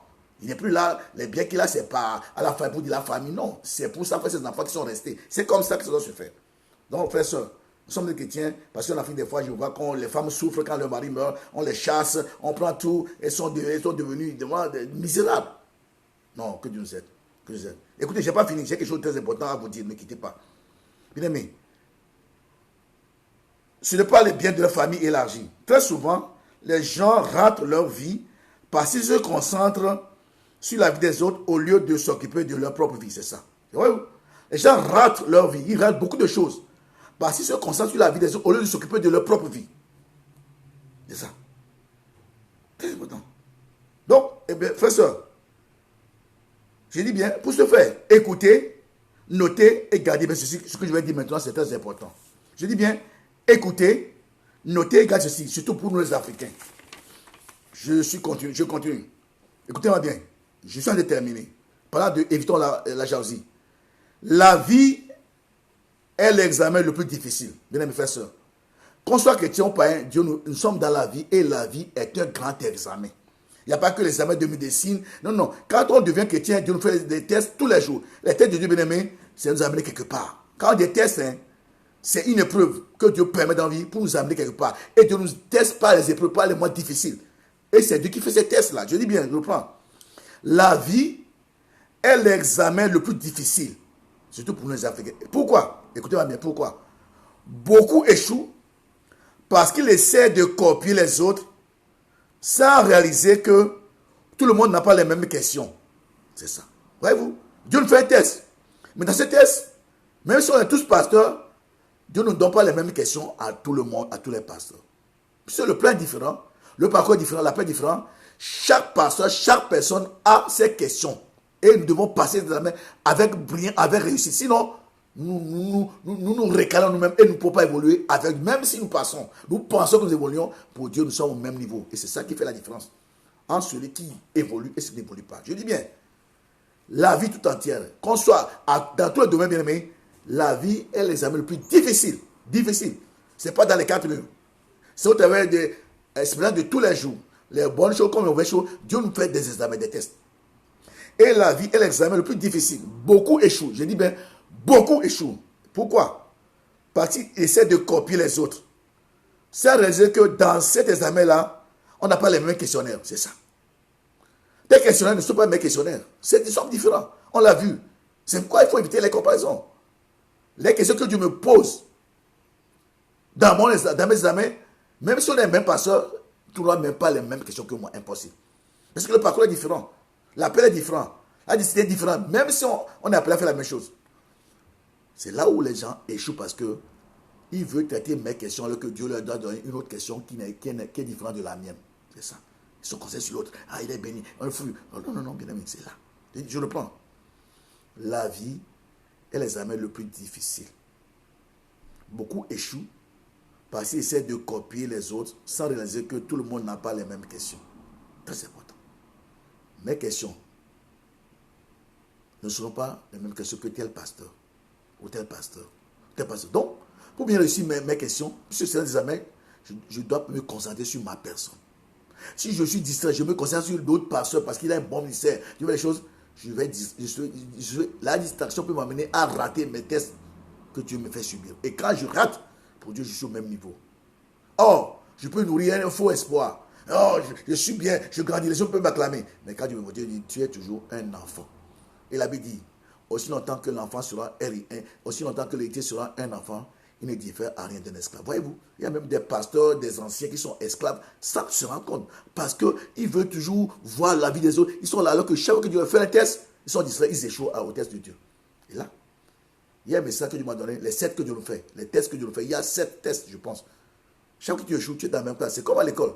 Tu es en première année, tu fais un examen, en fin d'année, tu échoues, tu es en première année. Et là, des fois, nous les pasteurs, on fait cette erreur-là. Non, il a commencé l'église, il a 20 ans de vie chrétienne, mais quand Dieu le voit, Dieu donne 1 an, 2 ans, parce que chaque fois que Dieu lui fait le test, lui, il échoue à ses tests. Et on lui confie une responsabilité, il nous déçoit après. Pourquoi? Parce qu'il est un enfant. Il est un enfant. Bien aimé, ce sont des choses que Dieu m'a enseignées. Un jour, Dieu vouloir, je vais vous enseigner les tests que Dieu nous fait sur la terre. Nous sommes des élèves, nous sommes des disciples. Et chaque fois que nous sommes, Dieu nous amène à une étape supérieure. C'est comme ça. C'est comme ça. Et il y a des choses que tu n'auras jamais tant que tu n'as pas atteint un certain niveau dans ta vie. C'est pour toi. Mais tu dois tout faire pour atteindre un certain niveau. C'est à un niveau là que tu auras ces choses-là. Et Dieu ne va pas descendre à ton niveau pour dire non, comme tu échoues, comme tu joues, je vais descendre. Non. Dieu fixe sur la barre. Et c'est toi qui dois tout faire pour atteindre ce niveau.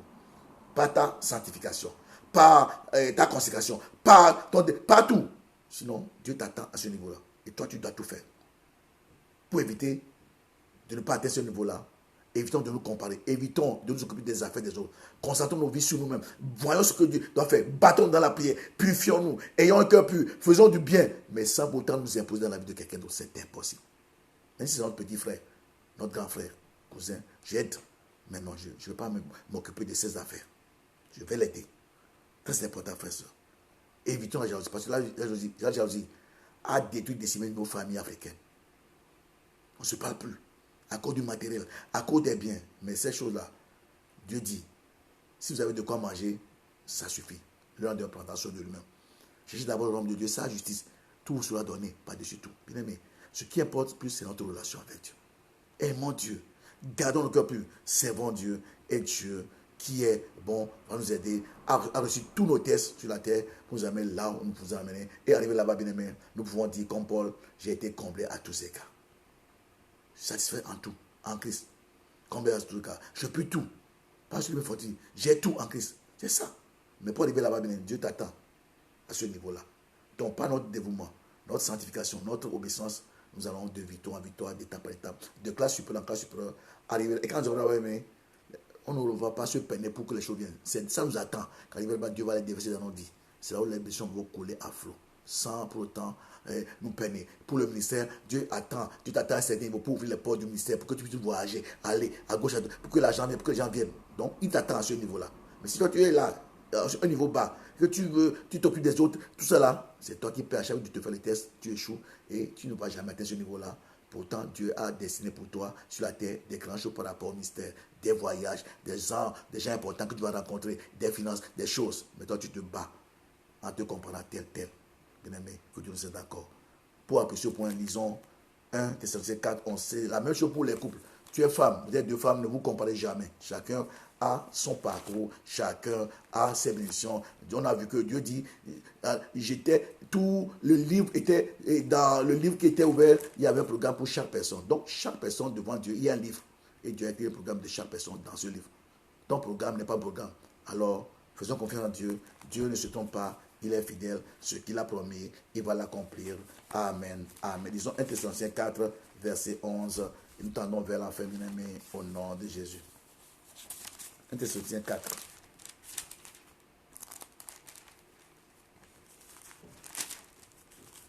Verset 11, je lis.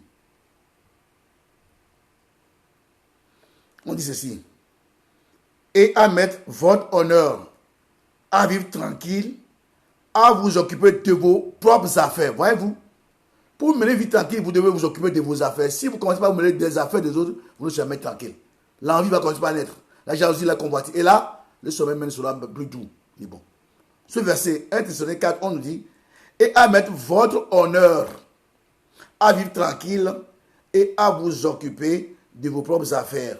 Et à travers de vos mains, comme nous vous l'avons recommandé. Quand tu as un ministère, mon frère, ma soeur, occupe-toi de ton ministère. Prie pour tes frères, soeurs, collègues, mais occupe-toi de ton ministère. Bats-toi. Pas de jalousie, pas de comparaison. Même si l'autre a 1 million de membres, tu ne connais pas le prix qu'il a payé, tu ne connais pas la grâce que Dieu a décidé sur la vie de son ministère. Nous sommes différents. Et pour terminer, bien aimé, 1 Corinthiens 10, verset 31, comme conclusion. 1 Corinthiens 10, 31. 1 Corinthiens 10, 31 nous dit ceci. En conclusion, pour éviter toute jalousie, soit que vous mangez, soit que vous buvez, soit que vous fassiez quelque autre chose, faites tout pour la gloire de Dieu. Voyez-vous, quoi que nous fassions, Dieu dit, faisons tout pour la gloire de Dieu. Donc, frère, soeur, occupons de nos affaires. Faisons du bien tout de nous, si à lieu, aidons, tout ça. Mais nous ne nous imposons jamais dans la vie d'une personne, même si c'est la famille. Surtout quand la famille vient d'être endeuillée, bien aimé. Faisons tout, assistons, soutenons. Mais quand on achète le matériel de la famille, cela revient à la famille. Si c'est le papa qui est mort, cela revient à la maman et ses enfants. Mais si je suis l'oncle, je suis cousin, je n'ai pas droit. Et c'est dans cette affaire. C'est à la famille et c'est la famille seule. Amen. Amen. Ils ont compris ce soir, bien aimé. On a déjà lu 1 Corinthiens 10, 31. La Bible déclare, frère, dans Hébreux 12, 15, que personne ne se prive de la grâce de Dieu. Que personne. Pour ce faire, veillons à ce que personne ne se prive de la grâce de Dieu, à ce qu'aucune racine d'amertume, poussant des rejetons, ne produise du trouble et que plusieurs n'en soient affectés. Bien, ne laissons pas notre cœur à l'ennemi. Faisons tout. Attention. Attention. Attention à la jalousie. Que Dieu bénisse. Sa parole nous bénisse. Évitons la jalousie. Amen. Amen. Amen. Nous allons prier, bien-aimé. Alléluia. Seigneur, nous voulons te dire merci parce que tu m'as enseigné ce soir. Ces paroles, je ne savais pas que j'allais les prononcer. Toi qui les as prononcées par ton Esprit Saint. Je te bénis pour ce que tu fais dans ma vie. C'est toi le prédicateur jusqu'à l'instrument. Je bénis mon frère parce qu'il a écouté ce message, surtout nous, Africains. La jalousie déchire, tue nos familles, surtout quand il y a deuil. Quand la maman souffre, les enfants souffrent. C'est en ce moment-là que des fois, nous, oncles, nous, cousins, nous, tantes, nous venons mettre encore le feu dans l'huile pour faire barre. Bien aimé, occupons de nos affaires. Faisons du bien. Évitons la comparaison. Vivons le contentement chaque jour. Car je dis bien, Dieu fait pleuvoir sur les bons comme sur les méchants. Il n'y a pas de comparaison entre femmes, entre pasteurs, entre chacun à son appel. Dieu dit dans Psaume 139, alors que j'étais une masse, tout mon livre, dans mon livre qui était ouvert devant toi, tous mes jours étaient destinés. Donc, chaque jour, il y a un programme de Dieu pour notre vie jusqu'à la fin de notre livre. Et chaque programme, chaque livre, dans chaque livre, il y a un programme différent. Mon programme est différent de tel pasteur. Même si on a le même appel, on fait la même chose, on n'a pas le même appel. On n'aura jamais le même parcours, on n'aura jamais le même combat, on n'aura jamais le même test, on n'aura jamais la même édition. Mais ce que je sais, on a le même Dieu, le même Père. En d'autres termes, nous sommes frères et sœurs, mais chacun sert Dieu en son rang. Et aussi, entre femmes, pas de comparaison. Entre frères et sœurs, pas de comparaison. Que Dieu bénisse chaque famille de nos assemblées. Qu'il y ait une cohésion, qu'il y ait une unité dans nos familles. Que nous puissions agir sur toutes ces formes. Sur quand il y a deuil, quand il y a zizanie bien-aimés, que chacun puisse être à sa place. Je parle de tantes, cousins, cousines, autres là, que chacun soit à sa place. S'il y a une veuve qui est restée avec tous les biens de son mari, c'est à elle de gérer ses biens avec ses enfants. Nous aidons, mais ce n'est pas nous de dire tel. C'est eux. Cela veut dire quoi? Que chacun doit se respecter sur la terre et bien vivre. Dieu dit, autant que cela dépend de nous, serons appelés avec tout le monde. Bien aimé, la vie est un parcours. Je dis bien, Dieu nous fait un test. Et dans ce test, on n'aura jamais les mêmes questions. Mais c'est que le problème des Africains, nous voulons traiter la question de tel comme si c'est... Non, nous avons des questions différentes. Et si tu échoues en traitant la question de mon frère, alors que ce n'est pas ta question, tu restes dans la même classe. C'est que dans nos églises bien-aimées, il y a des gens qui ont 10 ans de vie chrétienne. Nous pensons aux pasteurs, ils sont là, ils ont 15 ans, 20 ans. Quand Dieu le regarde, Dieu leur donne 2 ans de vie. Et Dieu ne peut rien faire avec un enfant qui a 2 ans. Et là où nous personnes nous faisons des erreurs, il a commencé le gars et moi, soit responsable, soit ceci, alors que Dieu ne le voit jamais responsable. Ce sont des choses que Dieu m'a enseigné. Dieu voulant, je vais vous donner les leçons, les examens que Dieu vous fait dans notre marche avec Dieu. Il y a au moins 7 leçons, ou bien 6 que nous faisons. Chaque fois que tu échoues, tu es dans la même classe. Ça n'a rien à faire avec, j'ai commencé depuis des années, je suis convaincu depuis des années, la même classe. Et quand tu n'es pas atteint cet niveau, Dieu ne peut jamais te confier quelque chose. Ni même certaines bénédictions ne viendront jamais dans ta vie. C'est là où, des fois, on devient aigri, on devient jaloux, alors que Dieu a déjà prévu pour tout le monde. Il y a un certain niveau où Dieu peut placer nos bénédictions. Il y a des choses que tu as aujourd'hui. Ben oui, si tu es enfant, Dieu te donne. Mais il y a certaines grandes bénédictions qui sont à un niveau. Tant que tu n'as pas atteint ce niveau, tu peux crier, Dieu ne va jamais te les donner. Parce que quand tu donnes ça, tu vas faire la honte du royaume de Dieu. Tu n'es pas mieux. Tu n'as pas l'expérience de la vie. C'est pas que Dieu t'a pas. Il t'a béni. C'est là où il faut éviter les jalousies. Pour arriver à ce niveau, il faut éviter les jalousies, être concentré sur soi-même. Prier, purifier. Et quand Dieu te fait les tests, puisque des fois Dieu ne nous prévient pas pour faire les tests, il nous surprend dans le test. Et quand nous réussissons le test, Dieu nous fait passer un niveau. Et quand il nous enseigne, à un moment donné, il nous fait les tests. Mais ce sont des trucs que non seulement Dieu m'a enseigné, mais Dieu m'a fait faire les tests à l'église. Mais des fois, j'ai pleuré, bien aimé. C'est là où Dieu m'a saisi. J'ai pleuré pour ces tests. Dur. Mais je dois l'accepter. J'ai accepté ça. Et je sais. Là où Dieu m'amène. Bien aimé, j'aimerais vous dire, être pasteur, être leader spirituel, bien aimé. C'est une mission naturelle. Non pas seulement dans l'église, mais déjà chez toi, où Dieu te parle, Dieu te conseille, Dieu fait des choses, des miracles, des signes. Bien aimé, il est dans le mot détail. Notre Dieu était Dieu surnaturel. Jésus était homme, il a marché sur la terre. Pour que nous puissions aussi marcher comme il a marché. C'est pas qu'il n'a pas marché pour le plaisir de marcher. Ce qu'il a fait, il n'a rien fait pour lui sur la terre. Il l'a fait pour toi et moi. C'est pas Paul a dit, soyez mes imitateurs comme moi, mais je le suis de Christ. Paul, regardez les miracles, des signes dans son ministère. Lui qui tuait les gens avant. Quand il a côté Christ, sa vie a changé. Un homme a un bon cœur. Un homme qui a un bon cœur. Un homme qui bénit là où on lui fait du mal. Un homme qui, bien aimé, il a même dit, je mourrai même pour Christ. Dieu faisait des choses. Il a eu des révélations que même Pierre, Jean, qui ont vu que Jésus n'ont jamais eu ça. Bien aimé, la croix est une puissance. Et tu un jour, je vais enseigner sur la croix. La croix est une puissance. C'est quoi pour la révélation de la croix, ça a déjà changé. Pierre, ils ont mangé avec Jésus. Jean, mais n'ont jamais la révélation de la croix. Paul, quand il a eu ça, ça a déjà basculé, bien aimé. Ma prière pour toi ce soir, c'est que après ce message, tu te mets à genoux. Tu dis, Saint-Esprit, je veux comprendre le mystère qui est dans la croix, le mystère de la croix pour ma vie. Quand tu comprends ça, ma soeur, Je t'ai dit, tu n'auras jamais peur du diable, des sorciers, des méchants. Tu sais qui tu es sur la terre. Ils vont tout faire. Ils vont commencer par avoir peur de toi. C'est ça. Et ça, c'est une grâce. Mais tu dois rentrer dans cette grâce. Mais j'ai beaucoup de choses à enseigner. Chaque mardi, j'aimerais, je ne sais pas, je vais mettre fin de continuer. Il y a beaucoup de choses. Sérieusement, sur la famille, on a commencé depuis le 15 juin. Mais j'ai beaucoup de choses à enseigner sur la famille encore. Je voulais parler du célibataire. Je vais parler de ça. Des familles. J'ai des choses encore. Mais je pense que je vais m'arrêter sur la famille. On va commencer par ouvrir notre dossier. J'ai un gros dossier encore sur la crainte de Dieu à enseigner. Sur l'amitié, sur les prophètes, la prophétie. Beaucoup de choses à enseigner. Mon frère, le grand enseignant, c'est le Saint-Esprit. Je prie que Dieu utilise tous nos pasteurs à une dimension. Vraiment de la vraie vie de Dieu. Où c'est nous qui contrôlons les situations. Partout. Ce n'est pas les gens, ce n'est pas le diable, ce n'est pas les démons. Et même c'est là où même quand tu n'as rien, il y a une joie, tu danses, tu chantes.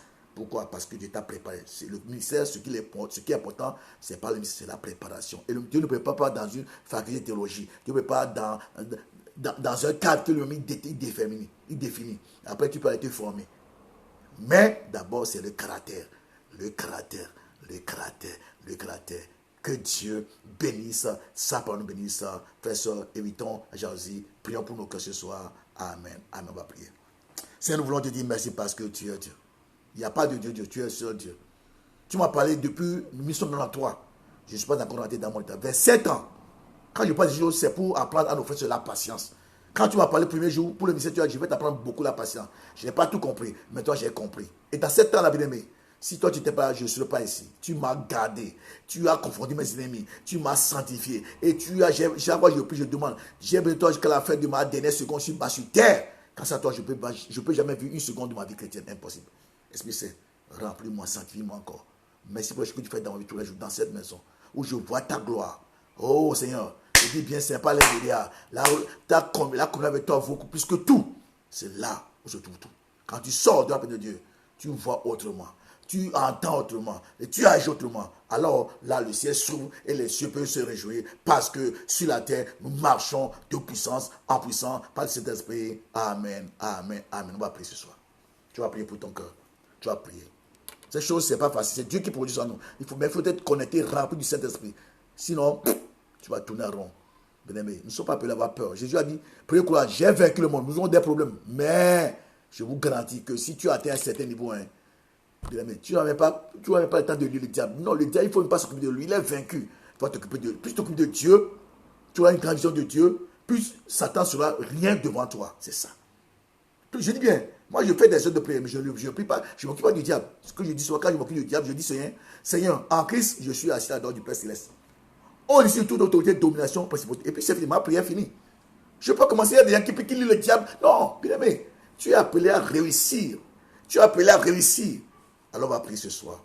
Je bénis mon cousin Kofi, Alinon, Espoir, que je te bénisse là où tu es. En tout cas, sois béni, Espoir. Seigneur, nous voulons te dire merci parce que tu es Dieu. Que ton nom soit proclamé, soit béni. Je bénis Sandra aussi. Nous bénissons tous nos frères et sœurs qui écoutent ce message. Mon frère et ma sœur, prions pour nos familles, que nos familles soient remplies de paix, de joie, d'harmonie. Évitons toute jalousie pour détruire nos familles, surtout quand l'homme meurt, la famille, là, ils viennent pour prendre tout, alors que la maman est là, les enfants sont là. Tous les biens du papa, c'est la maman et aux enfants. Que Dieu nous aide. Que Dieu nous aide à avoir un bon cœur. Ne soyons pas envieux de ceux qui réussissent. Ils ont dû payer un prix. Ils n'ont pas dormi, ils ont payé le prix. Et Dieu les a bénis. Tu aussi ta part, un bon cœur. Marche dans ton parcours. Bénis ton frère et soeur et va de l'avant au nom de Jésus. Amen. Mardi prochain, nous allons continuer. Peut-être la famille toujours ou bien nos thèmes, un autre dossier. Mais soyez bénis. Le temps est tellement avancé que Dieu bénisse chacun au nom de Jésus. Amen. Bonsoir mon frère Kofi Alinon Espoir. Bonne soirée à toi au nom de Jésus. Amen. Merci.